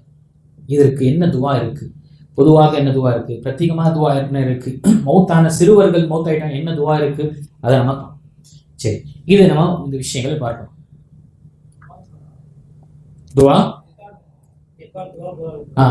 சரி, துவாவை நாம இன்ஷா அல்லாஹ் அந்த ஜனாசாவுடைய தொழுகை நிறைவேற்றும் பொழுது அந்த விஷயத்தை தெரியப்படுது. இப்போ நம்ம ஜனாதா தொழுகையை நாம நிறைவேற்றோம். ஜனாதா தொழுகையை நாம நிறைவேற்றும் பொழுது 4 தக்பீரைகளை கொண்டு ஜனாதா தொழுகை இருக்கு. முதல் தக்பீர், இந்த ஜனாதா தொழுகையுடைய தக்பீரை நாம உயர்த்தக்கூடிய விஷயம் ஹதீஸுகள் நமக்கு அசர் வந்திருக்கு. அப்துல்லா பின் உமர், அப்துல்லா பின் அப்பாஸ் ரலியல்லாஹு அன்ஹுமாவுடைய அசர் இருக்கு. இந்த ஜனாசாவுடைய தொழுகையில நாம கையை உயர்த்துவது நமக்கு ஹதீஸ் வந்திருக்கு. ஒருவர் மௌனமாக இருக்கின்றார் என்ன அவருக்கு எந்த ஒரு தடை. ஆனால் ஷேக் அப்துல் ரஸாக் அல் பத்ர் ஹஃபிதுல்லாஹ் மற்ற உலமாக்கள் கையை உயர்த்துவது நபி ஸல்லல்லாஹு அலைஹி வஸல்லம் மூலமாக. இப்னு அப்பாஸ் ரலியல்லாஹு அன்ஹு அவங்க என்ன செய்றாங்க, நான் நபி ஸல்லல்லாஹு அலைஹி வஸல்லம் பார்த்தேன், இப்படி செஞ்சாங்க, அதனால் நான் செய்கிறேன் என்று அவர்கள் தெரியப்படுத்தினார்கள். அப்போ கையை உயர்த்தக்கூடிய விஷயம் ஹதீஸுகள் நமக்கு ஆதாரபூர்வமான விஷயங்கள் நமக்கு ஜனாசாவுடைய விஷயத்துல இருக்கு. அல்லாஹ் அக்பர் என்று ஈதுடைய விஷயங்கள்ல நமக்கு சில அந்த கூற்று வருகின்றது. சிலர் அதாவது உலமாக்கள் என்ன செய்யறாங்க, நீங்க கையை கட்டி கொண்டு இருக்கலாம் அல்லது உயர்த்த வேண்டும் என்றாலும் உங்களுக்கு அசர் மூலமாக சஹாபியுடைய அமல் மூலமாக இருக்கின்றது என்று தெரியப்படுத்துறாங்க. சரி, இப்போ அல்லாஹ் அக்பர், நான் இப்போ ஒரு இமாமாக இருக்கிறார், எங்களுக்கே ஒரு வாய்ப்பு வருது, நம்முடைய உறவினர்களுக்கு உற்றாருக்கு தொழ வைக்க வேண்டும் என்றால் இமாமாக இருக்கக்கூடியவர் அவர் ஆண் ஜனதாவாக இருந்தால் அவர் தலை மாட்டில் நிற்பார்.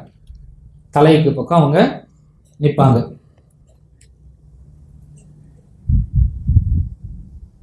இந்த இடத்துல அவங்க நிற்பாங்க. குறிப்பாக ஆண் ஜனாசாவா இருக்கும் பொழுது தலையாண்டு அவங்க நிற்பாங்க. அதுவே பெண் ஜனாசா இருக்கும் பொழுது அவங்க குறிப்பாக நடுவில் இருப்பாங்க.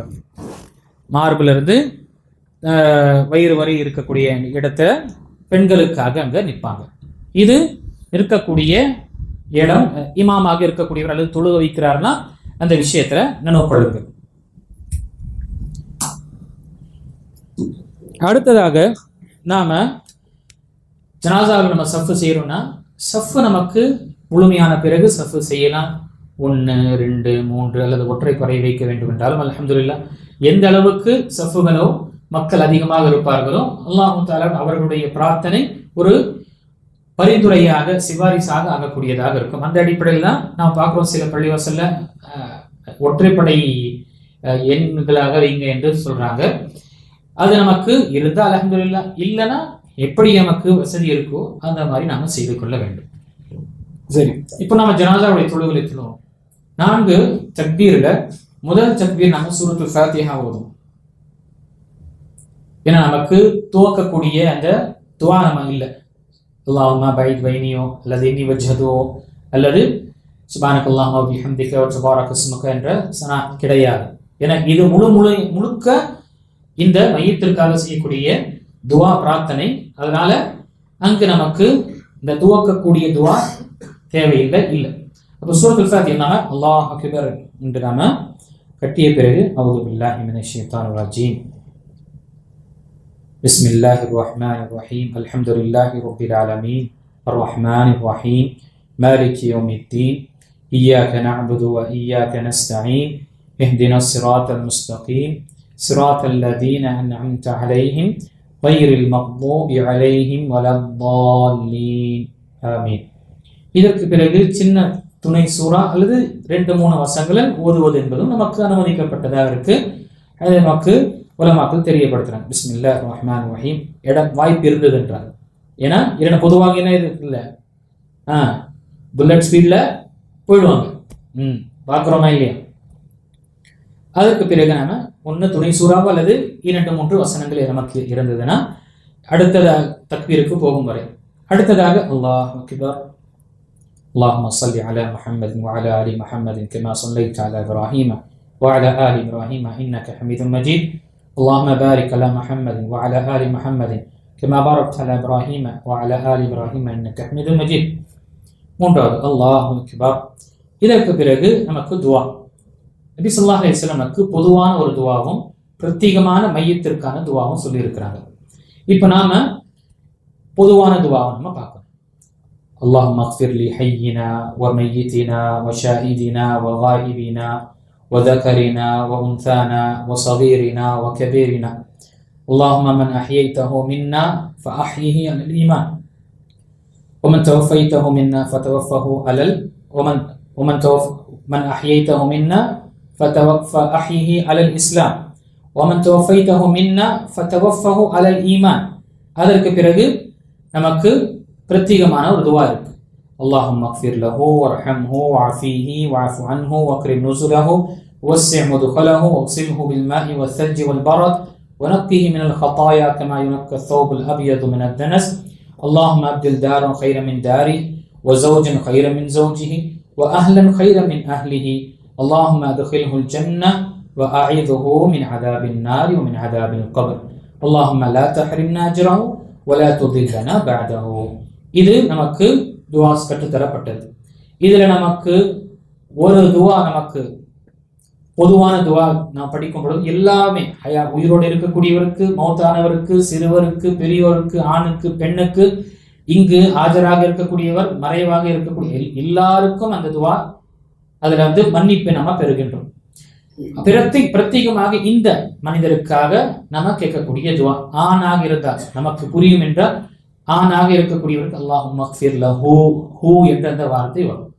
பெண்களுக்கு பொதுவாக பெண்ணாக இருக்கும் பொழுது அங்கு அல்லாஹும்ம ஃபிர் லஹா வர்ஹம்ஹா வஅஃபிஹா வஅஃபு அன்ஹா வக்ரிம் நுஸுலஹா வவஸ்ஸி முத்கலஹா வக்ஸில்ஹா பில்மாஇ வஸ்ஸல்ஜி வல்பரத் வனக்கிஹா மினல் ஹதாயா கமா யுனக்கா ثوب الابيض من الدنس. இப்படி இருக்கும். இல்ல எனக்கு இந்த வித்தியாசம் எனக்கு கொஞ்சம் எனக்கு குழப்பது என்றால் நாம ஒரே ஒரு விஷயத்தில் நாம செய்துக்கொள்ள அல்லாஹும்ம ஃபிர் லஹு வர்ஹம்ஹு வஅஃபிஹி வஅஃபு அன்ஹு. இது அது அங்கீகரிக்கப்படக்கூடியதாக இருக்கு. இதனுடைய துஆவுடைய அர்த்தத்தை போய் பாருங்க. ஹிஸ்னுல் முஸ்லிம் இருக்கும், ஜனாசாவுடைய சப்ளிகேஷன்ஸ் என்று ஃபோட்டோஸ் ஆஃப் முஸ்லிம், முஸ்லிமின் அரண், ஹிஸ்னுல் முஸ்லிம் என்ற புத்தகத்தில் இருக்கு. அது படிச்சு பாருங்க. சுப்ஹானல்லாஹ், நம்ம கேட்கக்கூடிய துஆ எந்த அளவுக்கு அது நம்முடைய வாழ்க்கையில தாக்கத்தை ஏற்படும். அதற்கு பிறகு அல்லாஹ் அக்பர், நான்காவது தக்பீர். நான்காவது தக்பீருக்கு பிறகும் சில துஆக்கள் நமக்கு இருந்தா ஓதலாம். இல்ல சலாம், அஸ்ஸலாமு அலைக்கும் வரஹ்மத்துல்லாஹ், அஸ்ஸலாமு அலைக்கும் வரஹ்மத்துல்லாஹ். இது நபி ஸல்லல்லாஹு அலைஹி வஸல்லம் காண்பித்து தந்த வழிமுறையாக இருக்கின்றது. 4 தக்பீரார்கள். சில நாடுகள்ல ரொம்ப ஒரு அரிதான எப்பயாவது 5 தக்பீரும் சொல்லப்படுகின்றது, ஓதப்படுகின்றது தக்பீருடன். அதுவும் என்ன, சில உலமாக்கள் சில நாடுகள்ல நான் சொல்லக்கூடிய, இல்லைன்னா பொதுவாக நமக்கு இங்க இருக்கும். அதே மாதிரி நமக்கு சவுதியில இருக்கும் பொழுது அல்லது அரபு நாடுல ஒரே சலாமாக இருக்கு. அதனால எந்த ஒரு விஷயம் தடையும் கிடையாது. அது ஒரு சலாம் அங்கு சொல்லப்படுகின்றது. ஒரு சலாம் செய்து கொள்வது நமக்கு 2 சலாம் நம்ம இங்கு செய்கின்றோம் என்றால் 2 சலாம் பொதுவாக ஒரு தொழுகை நம்ம முடிக்கும் பொழுது 2 சலாமை கொண்டு செய்கிறதுனால அந்த அடிப்படையில் உலமாக்கள் 2 சலாமாக சொல்லக்கூடியவராக இருக்கிறோம். எந்த ஒரு தடையும் அல்லது புதிதான எந்த விஷயமும் கிடையாது. இது அல்ஹம்துலில்லாஹ் இந்த அளவுக்கு நாம இவங்களுக்கு முடியும். இதை தவிர கூட்டு துவா என்ற ஒரு இருக்கு. எப்பொழுதுமே நபி ஸல்லல்லாஹு அலைஹி வஸல்லம் எங்குமே கூட்டு துவா செய்ததாக எங்குமே இல்லை. வெறும் மழையை தவிர, மழை வேண்டிய தவிர கூட்டு துவா என்பது கிடையாது. ஆக இப்போ கொஞ்சம் கொஞ்சமா அந்த விஷயங்கள் விட்டு வராங்க. கூட்டு துவா சலாம் சொன்ன பிறகு நாம கேட்டது அதுதான் துவா. நாம கேட்டது என்ன, அதுதான் துவா இருக்கு. தனியாக அதற்கு பிறகு நாம தேவையே கிடையாது. உடனே நாம எடுத்துட்டு போய் நாம நல்ல முறையாக கஃனிடுவது, அடக்கம் செய்வதாக இருக்கு. அடக்கம் செய்யும் பொழுது அதான் நம்ம சுமந்து கொண்டு செல்லும் பொழுது அங்க கலிமாவை முழங்குவதோ அல்லது நம்ம தஸ்பீஹை சொல்லக்கூடிய விஷயம் எங்குமே கிடையாது. மௌனமாக எடுத்துக்கொண்டு கவலையுடன் நாம கொண்டு செல்லக்கூடிய விஷயத்துல ரொம்ப ஒரு மௌனமாக இருக்கணும். நம்முடைய மௌத் எப்போ வரும் என்று தெரியல. இன்னைக்கு நான் சுமந்து கொண்டு போறேன், நாளை நான் சுமக்கப்படுவேன். இன்னைக்கு அவருக்கு போய் கஃனிடுறேன், நான் அவன் குளிப்பாட்டுறேன், அவனுக்கு அடக்கம் செய்யணும். நாளைக்கு என்னுடைய இதே மாதிரிதான் ஆகும். அந்த நாளுக்காக நான் என்ன தயார் செய்து, இவருக்கு நேரம் முடிஞ்சிருச்சு, எனக்கு அவகாசம் இருக்கு, இதற்காக நான் என்ன தயார் செய்து கொள்ளணும் என்ற அந்த கவலை நமக்கு இருக்கும். மௌனமாக எந்த ஒரு இடைஞ்சலும் எந்த ஒரு இடையூறு இல்லாமல், மக்களுக்கு எந்த ஒரு சிரமம் இல்லாமல் கொண்டு செல்வதுதான் இந்த இஸ்லாத்துடைய அழகு. மற்ற இடத்துல பார்க்கும் பொழுது சிரமங்கள், பட்டாசு, இது அது எல்லாம் சிரமம். ஆனால் முஸ்லீம் சுப்ஹானல்லாஹ் மௌனமாக எடுத்துக்கொள்ளக்கூடிய விஷயங்கள் மார்க் நமக்கு கற்றுத்தந்திருக்கு. கலிமாவை ஓதுவதோ, தஸ்பீஹை சொல்வதோ, அஷ்ஹது அல்லா இலாஹா இல்லல்லாஹ் என்பதெல்லாம் எங்குமே நமக்கு கிடையாது. மௌனமாக அங்கே போகக்கூடியதா இருக்கு. நிதானமாக நம்ம போகக்கூடிய எந்த ஒரு சிரமம் இல்லை. ரொம்ப தூரமா இருக்குன்னா வாகனத்திலேயே கொண்டு செல்லலாம், எந்த ஒரு தடையும் கிடையாது. தூக்கிட்டு தான் போகணும்னா இல்லை. இப்போ இருக்கக்கூடிய சமகாலத்துல நமக்கு என்ன மையவாடினா பக்கத்துல இல்லை. அந்த காலத்துல பள்ளிவாசல்கள் இருந்து வாக்குடைகள் இருந்தது. ஒரு பெரிய பள்ளிவாசல் பெருசாக கட்டப்பட்டாலும் பக்கத்துல பெரிய இடம் இருந்தது, அங்கு நம்ம கபரஸ்தானா ஆக்கணும். இப்போ நம்முடைய நிலை எப்படி இருக்கு?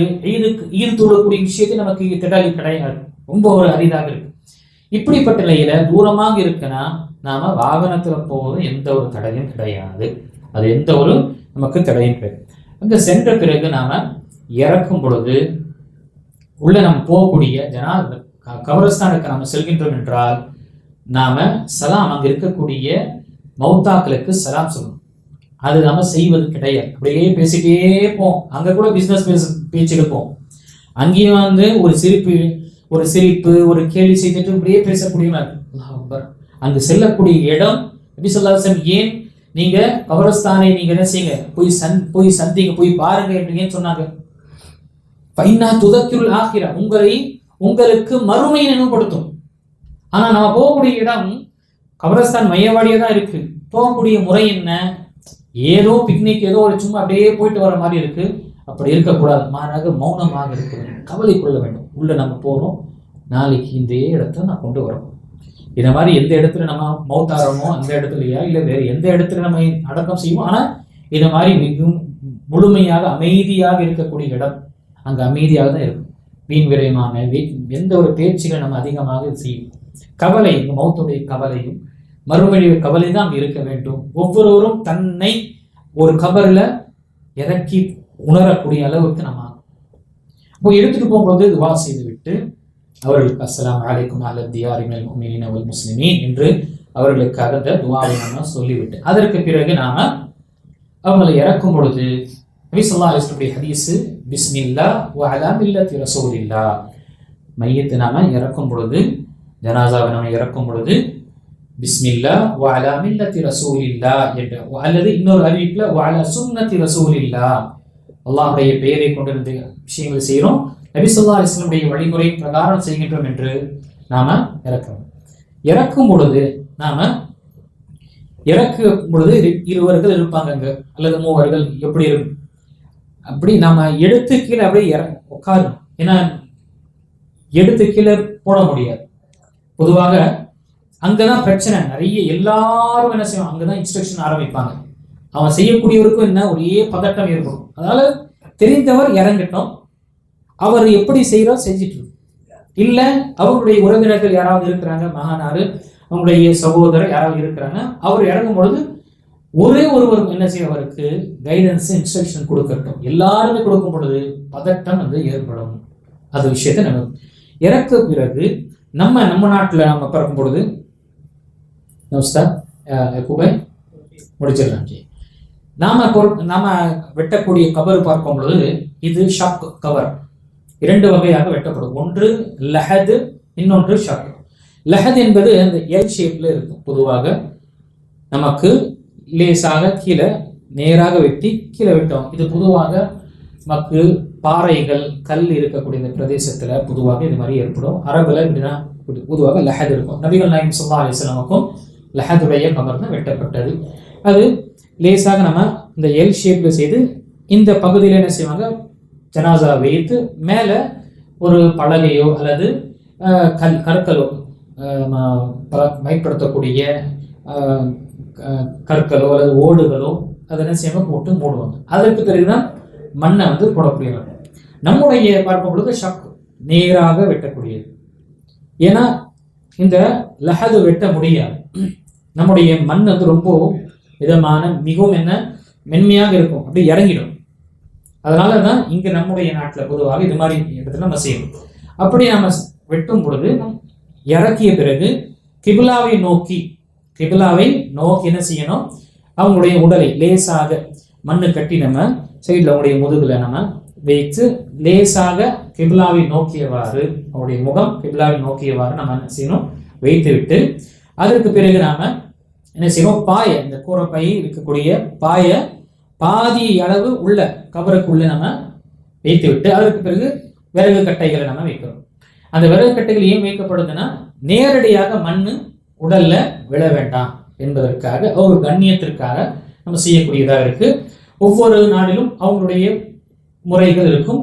எல்லாவும் என்ன நோக்கம், நேரடியாக மண்ணு உடல்ல படாத அளவுக்கு ஒரு கண்ணியமான ஒரு நிலையில ஏற்படுத்தணும். சிறு குழந்தைகளுக்கு, சிறு கை குழந்தை மௌத்தாகும் பொழுது அவங்களுக்கு என்ன செய்வாங்கன்னா, சின்ன அட்டைப்பெட்டியில என்ன செய்வாங்க, அந்த குழந்தை கஃனிட்டு அந்த அட்டைப்பெட்டியை வைத்து அதற்கு பேர் என்ன செய்வாங்க, அங்க விறகு பாயை போட்டு அந்த விறகு கட்டையை வைத்து அதுக்கு பிறகு மூடுவாங்க.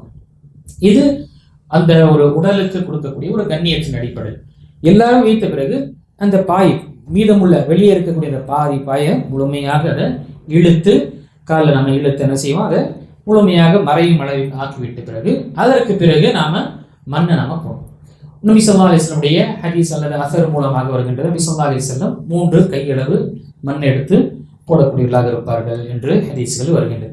இப்படி அவங்களுக்கு நல்லடக்கம் செய்துவிட்ட பிறகு, அந்த முழுமையாக அடக்கம் செய்த பிறகு, அந்த கபருடைய அந்த நீளம் பார்க்கும் பொழுது ஒரே ஒரு ஜான் அளவு இருக்கு.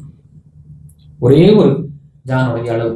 ரொம்ப நம்ம கோபுரம் போல நமக்கு செய்யக்கூடாது. நாம ஒரு இந்த உடைய ஜான் அளவுக்கு வைப்பது நபி ஸல்லல்லாஹு அலைஹி வஸல்லம் ஹதீஸ்ல நமக்கு வந்திருக்கு. அதே போல தண்ணீரை நம்ம தெளிக்கக்கூடியவர்களா இருக்கும். தண்ணீரை ஏன் நம்ம தெளிக்கிறோம்னா, அந்த மண்ணு மிதமாக அதை படியணும், பரப்பக்கூடாது, அது பறந்து விடக்கூடாது என்பதற்காக. அதே மாதிரி அது புது கபர் என்று தெரிய வேண்டும் என்பதற்காக செய்யப்படுது. இதுல நான் சந்தனத்தை போடுறேன், சிமெண்ட்டை போடுறேன், இதை போடுறேன், பூவை போடுறேன், இதெல்லாம் செய்யக்கூடிய விஷயம் பார்க்கும் பொழுது அல்லாஹ் அக்பர், இது மிகப்பெரிய ஒரு தவறான விஷயமா. கபர் எல்லாருக்கும் உரிமையான. என்ன செய்யறாங்க, கபரை பில்டிங் மாதிரி கட்டி டைல்ஸை போட்டு பேரை போட்டு செஞ்சுட்டாங்க. அல்லாஹ் அக்பர். யாருக்கு? அல்லாஹ் இங்க நபி ஸல்லல்லாஹு அலைஹி வஸல்லம் அப்படிப்பட்ட நிலையை ஆக்கலையே, சஹாபாக்களுக்கே அப்படிப்பட்ட நிலையை ஆக்கல. உஸ்மான் பின் அஃபான் ரலியல்லாஹு அன்ஹு கபர் எங்க இருக்கு? பக்கீல இருக்கு. ஆயிஷா ரலியல்லாஹு அன்ஹா கபர் எங்க? பக்கீல இருக்கு. உம்மு சலமா ரலியல்லாஹு அன்ஹா எல்லாரும் பார்த்தா எங்க இருக்குன்னு தெரியாது.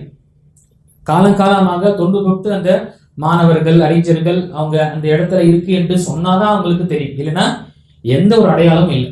அப்படிப்பட்ட உன்னதமான சஹாபாக்களுக்கே அப்படி இல்லைன்னா நாம ஏன் இது மாதிரி கட்டுறதோ கோபுரம் கட்டுறதோ? நபி ஸல்லல்லாஹு அலைஹி வஸல்லம் கடுமையாக இதை என்ன செஞ்சாங்க? தடுத்தாங்க. இது மாதிரி நீங்க என்ன செய்யாதீங்க, இந்த கோபுரங்கள் கட்டக்கூடிய விஷயங்களை நீங்க செய்யாதீங்க. இதை செய்து விட்ட பிறகு, அடக்கம் செய்து விட்ட பிறகு, சில நேரத்தில் நபி ஸல்லல்லாஹு அலைஹி வஸல்லம் சிறிய ஒரு உபதேசம் செய்வாங்க. அதுவும் என்ன, அந்த தருணத்துல இப்பொழுது அவர்களுக்கு கேள்வி கேட்கப்படும். அந்த கேள்விகளுக்கு அவருக்கு பதில் சொல்லக்கூடியவராக இருப்பாரு. ஆக இந்த நாளுக்காக நபி ஸல்லல்லாஹு அலைஹி வஸல்லம் ஒரு முறை தன்னுடைய சஹாபாக்கு அடக்கம் செய்யும் பொழுது கையில இருந்த குச்சியை கொண்டு பூமியில அப்படியே வாசிட்டு இருக்காங்க, அப்படியே கொத்தி கொண்டு இருக்கிறாங்க. அதை சுரண்டி கொண்டே இருக்கும் பொழுது கண்ணீர்லேருந்து கண்கள் இருந்து கண்ணீர் வடியும். பூமியை முழுமையாக உட்கார்ந்த இடம் முழுமையாக நனைஞ்சு நபி ஸல்லல்லாஹு அலைஹி வஸல்லம் கூறுகின்றார்கள், யா இஹ்வானி லிமிஸ்லி ஹாதா ஃபஅய்து, என்னுடைய தோழர்களே, இந்த நாளுக்காக நீங்க உங்களை தயார்படுத்திக் கொள்ளுங்கள் என்று நபி ஸல்லல்லாஹு அலைஹி வஸல்லம் உபதேசம் செய்தார்.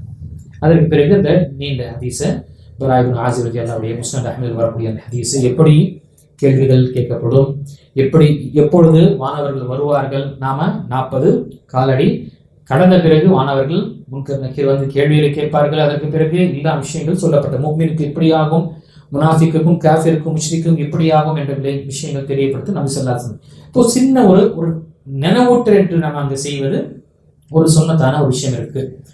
அதனுடன் அந்த இடத்துல தனிப்பட்ட முறையில அவருடைய பாவத்திற்காக பாவ மன்னிப்பு தேடுவதும், அவர் இப்போ கேள்வி கேட்கப்படக்கூடிய விஷயத்துல நிலையாக உறுதியை அல்லாஹ் நீ ஏற்படுத்துவாயாக என்று கேட்பதும் என்ன ஹதீஸ்ல நபி ஸல்லல்லாஹு அலைஹி வஸல்லம். ஆனால் தனிப்பட்ட முறையில் நபி ஸல்லல்லாஹு அலைஹி வஸல்லம் அடக்கம் செய்த பிறகு கூறினார்கள்,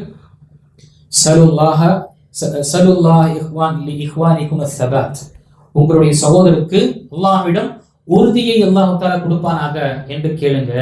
அதே மாதிரி இன்னொரு அறிவிப்புல இஸ்தக்ஃபிரு லி அஹீக்கும் என்று நபி ஸல்லல்லாஹு அலைஹி வஸல்லம், இப்பொழுது உங்களுடைய இந்த சகோதரருக்காக நீங்க மன்னிப்பு, பாவ மன்னிப்பு, இஸ்திஃபார் தேடுங்க என்று தனிப்பட்ட முறையில் அவங்க செய்யக்கூடியவர்களாக இருந்தாங்க.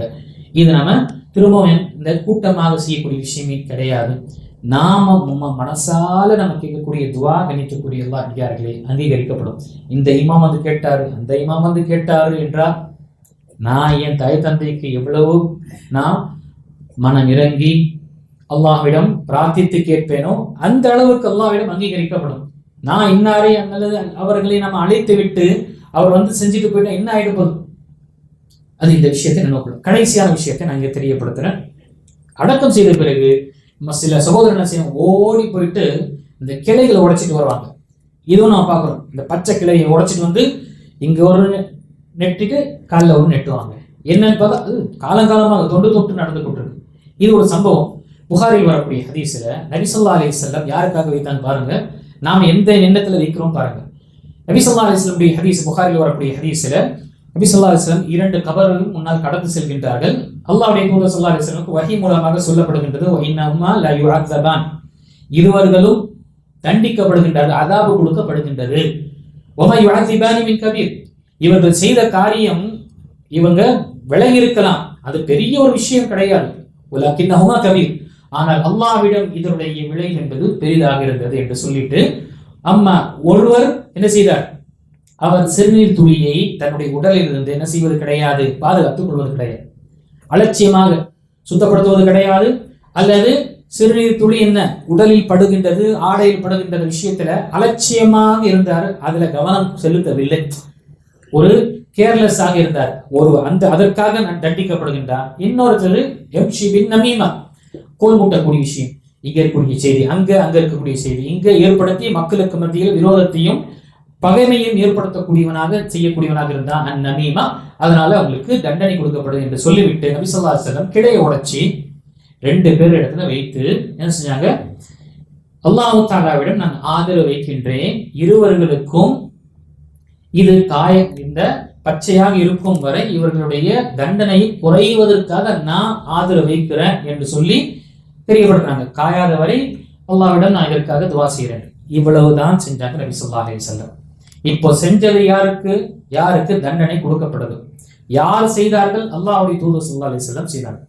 அதற்கு பிறகு நபி ஸல்லல்லாஹு அலைஹி வஸல்லம் தன்னுடைய மனைவி, மிகவும் பாசத்துக்குரிய மனைவி, உறுதுணையாக இருந்த அந்த மனைவி அம்மை கதீஜா ரலியல்லாஹுடைய வழக்கத்திலையும் செய்யல, அல்லது மற்ற சஹாபாக்களுடைய தன்னுடைய மகளுடைய அடக்கத்திலையும் செய்யல, மற்ற சஹாபாக்கள் யாரெல்லாம் மௌத்தானோ அவங்களுடைய கபர்ல இதெல்லாம் வைக்கவே இல்லை.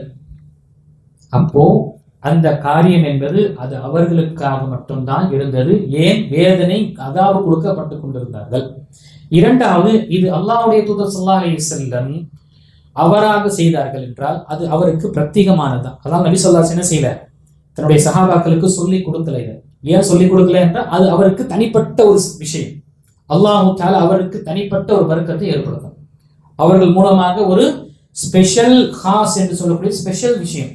ஏன்னா எல்லா விஷயத்தையும் உம்மத்தினுடைய நலனுக்காக எல்லா விஷயத்தையும் நபி ஸல்லல்லாஹு அலைஹி வஸல்லம் காட்டியிருந்தாங்க, எல்லா விஷயத்தை கொண்டு எச்சரித்தாங்க.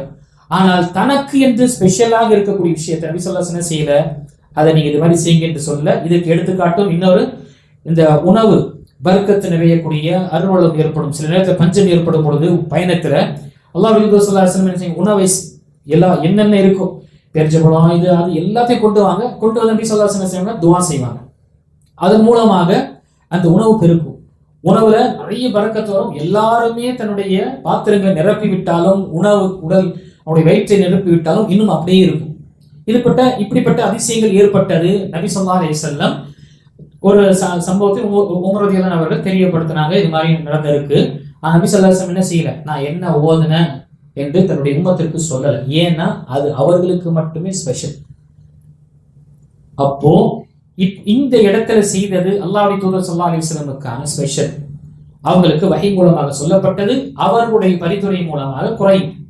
இப்ப நாம வைக்கக்கூடிய இடத்துல எந்த அடிப்படையில் நாம் வைக்கிறோம், நம்முடைய மையத்திற்கு அல்லாஹ் பாதுகாக்கும். ஒரு மையத்துக்காக நான் கிளையை உடைச்சு நான் வைக்கிறேன்னா, நான் அவுது பில்லாஹி மின் தாலிக், இவருக்கு வேதனை கொடுக்கப்படுது என்று நானாக சொல்லும் அல்லது நானா சிந்திக்கக்கூடிய நிலை ஏற்படும். ரெண்டாவது, நபி ஸல்லல்லாஹு அலைஹி வஸல்லம் மட்டுமே இந்த பிரத்யேகமானது, வேற சஹாபாக்கள் யாருமே அப்படி செய்யல. நான் யார் இந்த விஷயத்தை செய்வதற்கு? அப்போ நாம நம்முடைய சகோதரர் இறந்தவருக்காக, சகோதரி இறந்தவர்களுக்காக நல்ல அபிப்பிராயம் வைப்பது என்பது நமக்கு சொல்லப்பட்டது. அவருக்கு அதாபு கொடுக்கப்படுது என்று நம்ம வைக்கிறோம்னா வேற எந்த அடிப்படையில வைக்கிறாங்க? இதுதான் அந்த ஆதாரம் பார்த்து இதுதான். அதாவது உலமா சஹாபாக்கள் எங்குமே இது மாதிரி வைத்தது என்று ஆதாரம் கிடையாது. ஏன்? ஏன்னா அது நபி ஸல்லல்லாஹு அலைஹி வஸல்லம் பிரத்யேகமான ஒரு விஷயமாக இருந்தது. அதே போல அவர்களுக்கு அந்த அதாபு கொடுக்கப்பட்டது. நாம நல்ல அபிப்பிராயத்தை வைக்கலாம். ஒரு முஃமினாக இருந்தார், நல்ல ஒரு இதா இருந்தார், அல்லாஹ் தஆலா அவருடைய சிறு குறு பாவங்களை மன்னிப்பான், அவர்களுடைய நல்ல முறையில் எல்லாம் பூர்ணமாக ஏற்றுக்கொள்வான் என்ற ஒரு நல்ல அபிப்பிராயத்துடன் நாம அவங்கள நல்லடக்கம் செய்து விட்டு வர வேண்டும் தவிர இதை மாதிரி கிளைகளில் இருக்கக்கூடிய விஷயத்தை நம்ம தவிர்க்க வேண்டும். இது மார்க்கத்துல நமக்கு சொல்லப்படலை. இதுதான் நமக்கு சஹாபாக்குடைய மன்னஜ் என்று தேவை. புரிதல் ஏன் வேணும் என்று சொன்னா இதுதான் நபி ஸல்லல்லாஹு அலைஹி வஸல்லம் செய்த அமலு அது பிரத்யேகமாக அவருக்கு மட்டுமா இருந்ததா அல்லது உம்மத் அனைவருக்கும் இருந்ததா என்று புரிந்த ஒரே சமுதாயம் சஹாபாக்குடைய சமுதாயம் தான். அதனால நாம் இந்த விஷயத்தை நாம் நினைவு கொள்ள வேண்டும். இது நமக்கு அடக்கம் செய்துவிட்டு சிறிது நேரம் மட்டும் அவருக்கு தனிப்பட்ட முறையில துவா செய்துவிட்டு அங்கிருந்து நம்ம கிளைய வேண்டும். வரும் அந்த பிறகு ஜியாரத்து, இந்த 10வது நாள் 40வது நாள் 1 வருஷம் இப்படி என்ற விஷயங்கள் நம்ம நடக்குது. இதற்கும் மார்க்கத்திற்கும் எந்த ஒரு தொடர்பும் கிடையாது. 3 நாட்கள் துக்கம் அனுசரிக்கலாம். அந்த உறவினர்கள் உற்றார்கள் வீட்டார்கள் வந்து கவலையாக இருக்கலாம். ஏதோ ஒரு விஷயத்தை நான் இழந்தோம் என்ற ஒரு பெரிய இழப்பை அவங்க உணரலாம். அதனால அவங்க 3 நாட்கள் கொஞ்சம் அவங்கள என்ன செய்து கொள்ளலாம், மற்ற இயல்பான ஒரு வாழ்க்கையில் இருந்து கொஞ்சம் அவரை தனித்துவப்படுத்தி கொண்டு இருக்கணும். இதுல வந்து தன்னை காயப்படுத்திக் கொண்டோ ஒப்பாரி வைத்துக் கொண்டோ அல்லது மற்ற விஷயங்கள் செய்வது மார்க்கம் தடுத்திருக்கு. 3 நாட்களுக்கு பிறகு அடுத்ததாக 4வது நாட்கள் நான் இயல்பான வாழ்க்கைக்காக வரணும், மார்க்கம் எனக்கு கட்டளிடுகின்றது. நபி ஸல்லல்லாஹு அலைஹி வஸல்லம் மௌத்தான பிறகு அம்மை ஆயிஷா ரலியல்லாஹு அன்ஹா இத்தா 4 மாதம் 10 நாட்கள் இத்தா முடித்த பிறகு நபி ஸல்லல்லாஹு அவங்க என்ன செய்றாங்க, நறுமணத்தை கொண்டு வாங்க அல்லது சுர்மாவை கொண்டு வாங்க. அப்போ அவங்க கொண்டு வந்த பிறகு சொல்றாங்க, எனக்கு என்னை அலங்கரித்துவதற்காக எந்த ஒரு ஆசையும் இல்லை.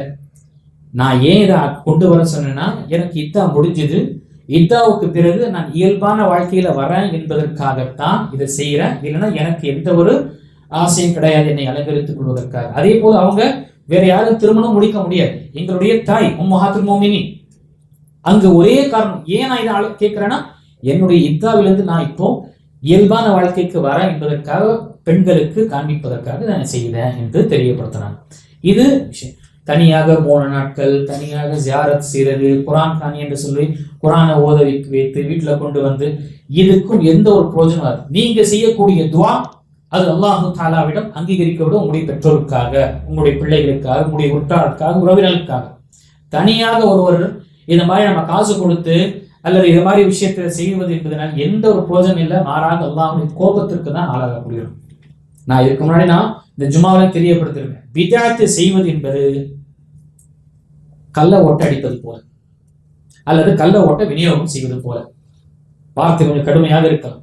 இதுதான் மார்க். எப்படி ஃபேக் கரன்சி பிரிண்ட் அடிப்பதோ அல்லது விநியோகம் செய்வது என்பது இங்க அரசாங்க ரீதியாக எல்லா நாடுகளிலும் தடை, அது குற்றவியல் என்று இருக்கின்றதோ, அல்லாஹ்வுடைய மார்க்கத்துல ஒரு புதிதான விஷயம் சொல்லாத விஷயத்தை கொண்டு வருவதும் அது என்ன, இந்த ஃபேக் கரன்சி கள்ள ஓட்டு அடிப்பதும் கள்ள ஓட்டு விநியோகம் செய்வது போலதான். அல்லாஹ் தஆலா சொல்லாத ஒரு விஷயத்தை, நபி ஸல்லல்லாஹு அலைஹி வஸல்லம் சொல்லாத விஷயத்தை செய்தார்கள் என்று. ஆக இந்த விஷயத்தை நம்ம நினைவு கொள்ள வேண்டும்.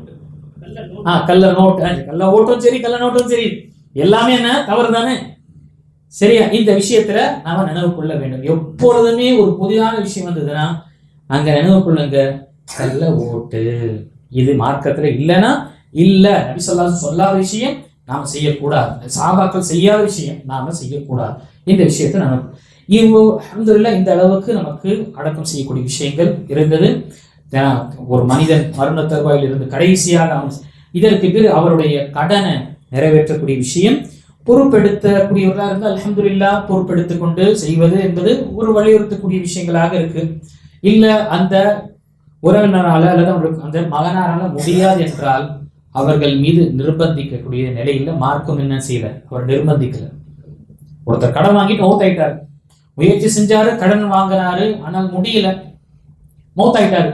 அவங்களுடைய குழந்தைகளுடைய வாரிசுகள் அதை ஒரு தன்னால்வராக எடுத்துக்கொண்டு ஒரு நஃபிலான விஷயங்கள், என்னுடைய தந்தைக்கு சிரமம் வரக்கூடாது என்பதற்காக அல்ஹம்துலில்லாஹ் பொறுப்பெடுத்துக்கிறாங்கன்னா சிறந்த விஷயம், மாஷா அல்லாஹ்.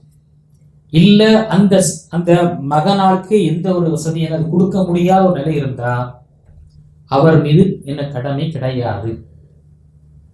அல்லாஹ் தஆலா அந்த அடியான் முயற்சி செய்தார் என்றால், வாழ்க்கையில வாங்கிட்டார், ஏதோ அத்தியாவசிய விஷயத்தை வாங்கினாரு, முயற்சி செஞ்சு கொடுக்காத ஒரு நிலையில மௌத்தாயிட்டாருன்னா மறுமையில் அந்த அடியான் யாருக்கு கடன் கொடுத்தாங்க, யார் கடன் கொடுத்தார்களோ அவருடைய பொருந்தி கொள்ளும் அளவுக்கு அல்லாஹ் கொடுப்பாங்க. அவர்கள் மறுமையில எந்த அளவுக்கு புரிந்து கொள்வாங்களோ அந்த அளவுக்கு அல்லாஹ் கொடுப்பான். யாருக்கு? இந்த உலகத்தில் கடன் வாங்கி கடனுடைய விளைவுகளும் அதனுடைய பாதிப்புகளும் அதன் தண்டனையை பயந்து முயற்சி செய்தார். ஆனால் ஏதோ அல்லாஹ்வுடைய நாட்டம் அவருக்கு மௌத் வந்துருச்சு. இல்ல ஏமாற்றக்கூடியவர் ஆடம்பரமான வாழ்க்கைக்காக ஏமாற்று செய்தார்னா அவர் மறுமையில தண்டனை பெற்றுதான் தீருவார். ஏன்னா கடன் என்பது பெரிய விஷயம். நபி ஸல்லல்லாஹு அலைஹி வஸல்லம் கேட்பாங்க, யாராவது கடன் கொடுத்து வாங்கியிருக்கிறாருன்னு. இல்லைன்னா தொழு வைப்பாங்க, இல்லைன்னா நீங்க தொழுதுங்க. யாரா பொறுப்பெடுக்கிறீங்கன்னு கேட்பாங்க. யாராவது பொறுப்பெடுக்கலன்னா சொல்லு இஹ்வானி, இப்போ உங்களுடைய சகோதரர் நீங்க தொழு வச்சிருப்போங்கன்றது அவங்க நபி ஸல்லல்லாஹு அலைஹி வஸல்லம் போயிடுவோம். ஏன்? மக்கள் கடன் வாங்கக்கூடிய விஷயத்துல அலட்சியமாக இருக்கக்கூடாது. இப்ப பாருங்க, கடன் வாங்கக்கூடிய நிலையில எந்த அளவுக்கு ஏமாற்றம் இருக்குதோ, கடன் கொடுக்கக்கூடிய நல்ல எண்ணத்துல கொடுக்கக்கூடிய இப்ப கொடுக்கறது இல்லை, பயப்படுறாங்க. ஏன் பயப்படுறாங்கன்னா போனது வராது. நான் ஒரு நல்ல அபிப்பிராயத்தை நல்ல எண்ணத்தை கொண்டு கொடுக்குறேன், ஆனா இவர் என்னை ஏமாற்றக்கூடியவராக இருக்கும் பொழுது அடுத்த கட்டம் என்ன செய்யறேன்? ஒரு மூமின் 2 வாட்டி ஏமாற மாட்டான். ஒரே புதர்ல 2 வாட்டி கையை விட்டு அவன் காயப்படுத்திக் கொள்ள மாட்டான் என்ற ஹதீஸ்கள் இருக்கு. அப்படின்ட்டு இருக்கும் பொழுது அவன் தவிர்த்துக் கொள்றான். இதனால என்ன ஆகுது? சமுதாயத்துல தேவையுள்ளவர்களுக்கு அவனுடைய தேவை நிறைவேற்ற முடியாத ஒரு சூழ்நிலை வரும் பொழுது அவனை இந்த சூழ்நிலை அல்லது இந்த சுற்றுச்சூழல் வட்டியில தள்ளுது. அதனால என்ன ஆகுது? பிரச்சனைகள், குழப்பங்கள் எல்லாமே ஆகுது. அந்த வட்டியுடைய பாதிப்பும் மற்ற விஷயங்கள் அவனுக்கு மட்டுமல்ல, அவனை சுற்றி இருக்கக்கூடிய அனைவருக்கும் ஏற்படக்கூடிய நிலை இருக்கு. அல்லாஹ் பாதுகாக்க வேண்டும். இது ஜனாதா சம்பந்தப்பட்ட விஷயங்கள் இருக்கு. அவருக்காக எவ்வளவு துவா செய்யவும் அந்த துவா அல்லாஹ்விடம் ஏற்றுக்கொள்ளப்படும். தனியாக நான் குர்ஆன் காணி செய்வதோ அல்லது தனியாக நான் பாத்தியா செய்வதோ அல்லது தனியான ஒரு விஷயங்கள் செய்வது எந்த ஒரு பிரயோஜனம் கிடையாது. அதே மாதிரி அவர் ஏதாவது வக்ஃப் கொடுத்திருந்தாருன்னா அந்த வக்ஃபையும் நாம் நிறைவேற்றும். ஏதாவது தானந்தரம் செஞ்சுட்டு போயிருக்காரு, எழுதி விட்டு போயிருக்காருன்னா அதையும் செய்யும். அதற்கு பிறகுதான் என்ன? சொத்துடைய பங்காக இருக்கு. அந்த வக்ஃபம் என்ன? 3ல் 1 பங்கு தான் அதிகமாக செய்ய முடியும், அதுக்கு மேல செய்ய முடியாது. 3ல் அதிகமாக 3ல் 1 பங்கு தான். அதுவும் யாருக்கு? வாரிசுக்கு கிடையாது. வாரிசுகளுக்கு அவங்களுக்கு சொத்து உடைய பங்கு கிடைக்கும். வாரிசுகள் இல்லாத மற்ற பொதுவாக இருக்கக்கூடிய அவருக்கு இவர் எழுதியிருந்தார், உயில் எழுதியிருந்தார்னா 3ல் 1 பங்கு தான் அதிகப்படியாக கொடுக்க வேண்டுமே மார்க் நமக்கு தெரியப்படுத்துகின்றது. இப்போ இங்கு அடக்கம் செய்த பிறகு அவங்களுடைய விரைவான செய்யக்கூடிய விஷயம் அவங்களுடைய அந்த கடனை நிறைவேற்றுவதோ அல்லது விஷயங்களை செய்வது தான் இருக்கின்றது. இந்த கஃபன் அவங்களுடைய காசிலிருந்து நாம செய்வது எந்த ஒரு தடையும் கிடையாது. அவர் காசு விட்டு சென்றிருக்காரு, அதே காசுல கஃபனுடைய விஷயங்கள் மற்ற விஷயங்கள் செய்வது என்பது எந்த ஒரு தடையும் கிடையாது. இல்லை மற்றவர்களை பொறுப்பெடுத்துக் கொண்டிருந்தாலும் அல்ஹம்துலில்லாஹ். அதே கடைசியான விஷயம், மௌத்தான பிறகு விருந்து வைக்கக்கூடிய விஷயங்களை நாம பார்க்கிறோம். இங்கு உறவினர்கள் விருந்தினர்கள் வர்றாங்க, மையத்து மௌத்தாயிட்டான்னு சொல்லிட்டு தூரத்துல இருந்து வராங்கன்னா அவங்களுக்காக மற்றவர்கள் இந்த மௌத்தானவுடைய வீட்டார்களை தவிர மற்ற உறவினர்கள், விற்றார்கள், அண்டை வீட்டார்கள் இந்த பொறுப்பெடுத்து என்ன செய்யலாம்? நான் நாஸ்டாவுடைய ஏற்பாடோ அல்லது மதியம் உடைய உணவு வரக்கூடியவர்கள், ஏன்னா தூரத்துல இருந்து வராங்க, அவங்க எங்க போய் எல்லாம் தேடிக்கொண்டு இருக்க முடியுது. அது மாதிரி விஷயத்துல ஏற்படுத்துவது என்பது எந்த ஒரு தடையும் மாறாக என்ன மற்றவர்கள் அதை ஏற்படுத்தி கொடுங்க. ஏன்னா வீட்டார்கள் அவங்க இருக்கக்கூடிய கவலையில சாப்பாடு சாப்பிட்றதோ சமைக்கிற விஷயங்கள் எல்லாம் அவங்களுக்கு எதுவுமே அந்த யோசனை வராது. இருக்கக்கூடிய கவலை அவங்களுக்கு இது நிலையில ஆகுது. அதனால் அவங்களுக்காக நீங்க உணவுடைய விஷயங்களை ஏற்பாடு செய்யுங்க என்று நபி ஸல்லல்லாஹு அலைஹி வஸல்லம் நமக்கு ஊக்குவித்திருக்கிறாங்க. இது ஒரு முஃமினுடைய ஒரு கடமையாக இருக்கின்றது. இது நமக்கு அனுமதிக்கப்பட்டது. எப்பொழுது? அந்த நாள்ல வெளியிலிருந்து வரக்கூடியவர்களுக்கு அடக்கம்லாம் செய்த பிறகு அவங்களுக்கு உணவு, அந்த மதிய உணவோ அல்லது இரவுடைய விஷயங்கள் ஒரு சாதாரணமாக ஏற்படுத்துவது இது எந்த ஒரு தடையும் கிடையாது.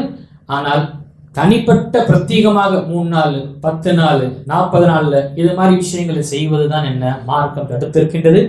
எந்த விஷயம் மார்க்கம் சொல்லவில்லையோ அந்த விஷயத்தை நாம் செய்து அல்லாஹ்வுடைய கோபத்திற்கு நாம் ஆளாகிவிடக் கூடாது. அதனால் இந்த விஷயத்தை நாம் என்ன கொள்ள வேண்டும். அல்ஹம்துலில்லாஹ் ஒரு அளவில் நாம இந்த கஃனுடைய விஷயங்கள் அதே மாதிரி அடக்கம் செய்யக்கூடிய விஷயம் ஜனாசாவுடைய விஷயங்கள் நாம் அறிந்தோம். இப்போ நாம நம்முடைய வாழ்க்கையில சுன்னத்தான முறையில் நாம் வாழ்கின்றோம் என்றால் நம்முடைய வீட்டார்கள், நம்முடைய உறவினர்கள், சகோதரர்களுக்கு என்ன செய்யணும்? பாரமா சுன்னத்தான முறையில் வாழ்ந்திருக்கிறேன், நீனும் சுன்னத்தான முறையில் வாழ்ந்திருக்க, என் மௌத்தான பிறகும் எனக்கு சுன்னத்தான முறையில் நீ நல்ல இந்த அடக்கங்களும் கஃனுடைய விஷயங்கள் செய்யுங்க என்று நாம் அங்கே நினைவுபடுத்தணும். இல்லைன்னா என்ன ஆகுது? ஒரு மனிதன் சுன்னத்தான முறையில் வாழ்றான், எல்லா விஷயத்தையும் தியாகம் செய்யறான், விதத்திலிருந்து வெளியே அவன் இருக்கிறான், அல்ஹம்துலில்லாஹ். ஆனால் மௌத்தான பிறகு இவருடைய நிலை என்ன ஆகுது? அவங்களுடைய உறவினர்களுடைய கையில போகுது. அவங்க என்ன செய்யறாங்க? எல்லாம் திரும்ப அதே, எந்த விஷயத்தை வெறுத்தாரோ அதை விட்டு வந்தாரோ திரும்ப அதே செய்து அவருக்கு கடைசி விஷயம் செய்யும் பொழுது இது ஒரு சிரமமாக இருக்கு. வாழ்ந்ததெல்லாம் சுன்னத்தான வாழ்றாரு, ஆனா கடைசியில் அவருடைய விஷயம் என்ன, இது மாதிரி விதத்தான அல்லது மார்க்கம் சொல்லாத விஷயங்கள் செய்து சிரமமாக தான் இருக்கும். அதனால இந்த விஷயத்தை நினைவு கொள்ளுங்க, இதை நாம கற்றுக்கொள்ள வேண்டும், முன் வரணும், தயக்கம் பட தேவை. என் தந்தைக்கு நான் குளிப்பாட்டம், யார் குளிப்பாட்டம்? என்னுடைய உறவிற்கு நான் செய்யலைன்னா வேறு யாரும் நல்ல முறையாக செய்வாங்க?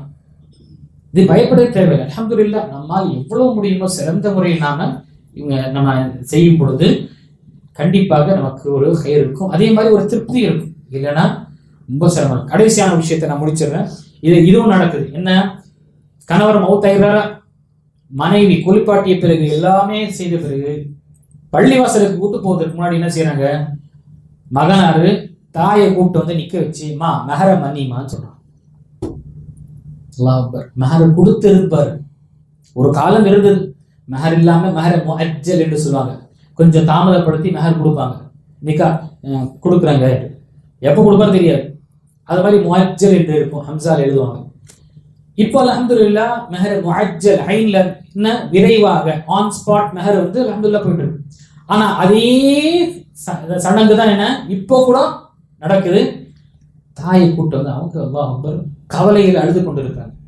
ஒரு மகன் ஒரு சுப்ஹானல்லாஹ், ஒரு கணவர் மனைவியோ அல்லது மனைவிக்கு கணவர் இழந்தோம் என்றால், அவருடைய சிறந்த நல்ல வாழ்க்கை வாழ்ந்தோம் என்றால் அதற்கு ஈடு ஏற்படுத்த முடியாது. ஸல்லல்லாஹு அலைஹி வஸல்லம் மௌத்துக்கு பிறகு அம்மி ஆயிஷா கதீஜா ரலியல்லாஹு அன்ஹா நினைச்சிட்டாங்க, அவ அப்படி இருப்பாங்க. அப்போ அதே மாதிரி பெண்களுக்கு இத்தா ஏன் சொல்லப்பட்டது? 4 மாதம் 10 நாட்கள்.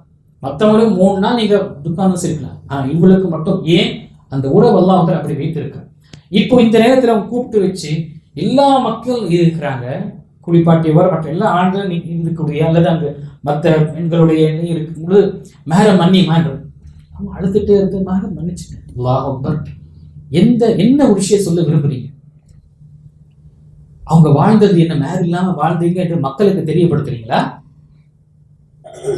அல்லது உங்களுடைய தாயை கொண்டு வந்து நிப்பாட்டி அவங்க இருக்கக்கூடிய நிலையில இப்ப மேல போய் சண்டை போட்டு இருப்பாங்க? அவங்க யோசிக்க வேண்டிய இது ஒரு காலமா நடந்துட்டு. நான் ஏன் இங்க பதிவு செய்யறேன்? நினைத்துக்குரிய எல்லாம் அப்படியாது நடந்த விஷயம். குளிப்பாட்டு, ஜனாசாவுடைய குளிப்பாட்டி விட்டு எல்லாம் முடிச்சுட்டு நான் போகும்பொழுது மிஸ்வாக் எடுத்தாரு. மிஸ்வாக்கு பாருங்க, எப்பவுமே மிஸ்வாக் எடுத்தாங்க, பேக்கெட்ல கிழிச்சு அப்படியே வாயில அப்படி தடவி விட்டு வச்சுட்டாரு. அது பிறகு தாயை கூட்டு வந்து மெஹர மன்னிமா, மெஹர் மாஃப் கரும். பாவம் அந்த தாய் மனைவி கவலையில் அழுதுட்டு இருக்காங்க. வயசு சுமார் கிட்டத்தட்ட 70 வயசு ஆயிடுச்சு. மாஃப் கருதி நான் மன்னிச்சுட்டேன்.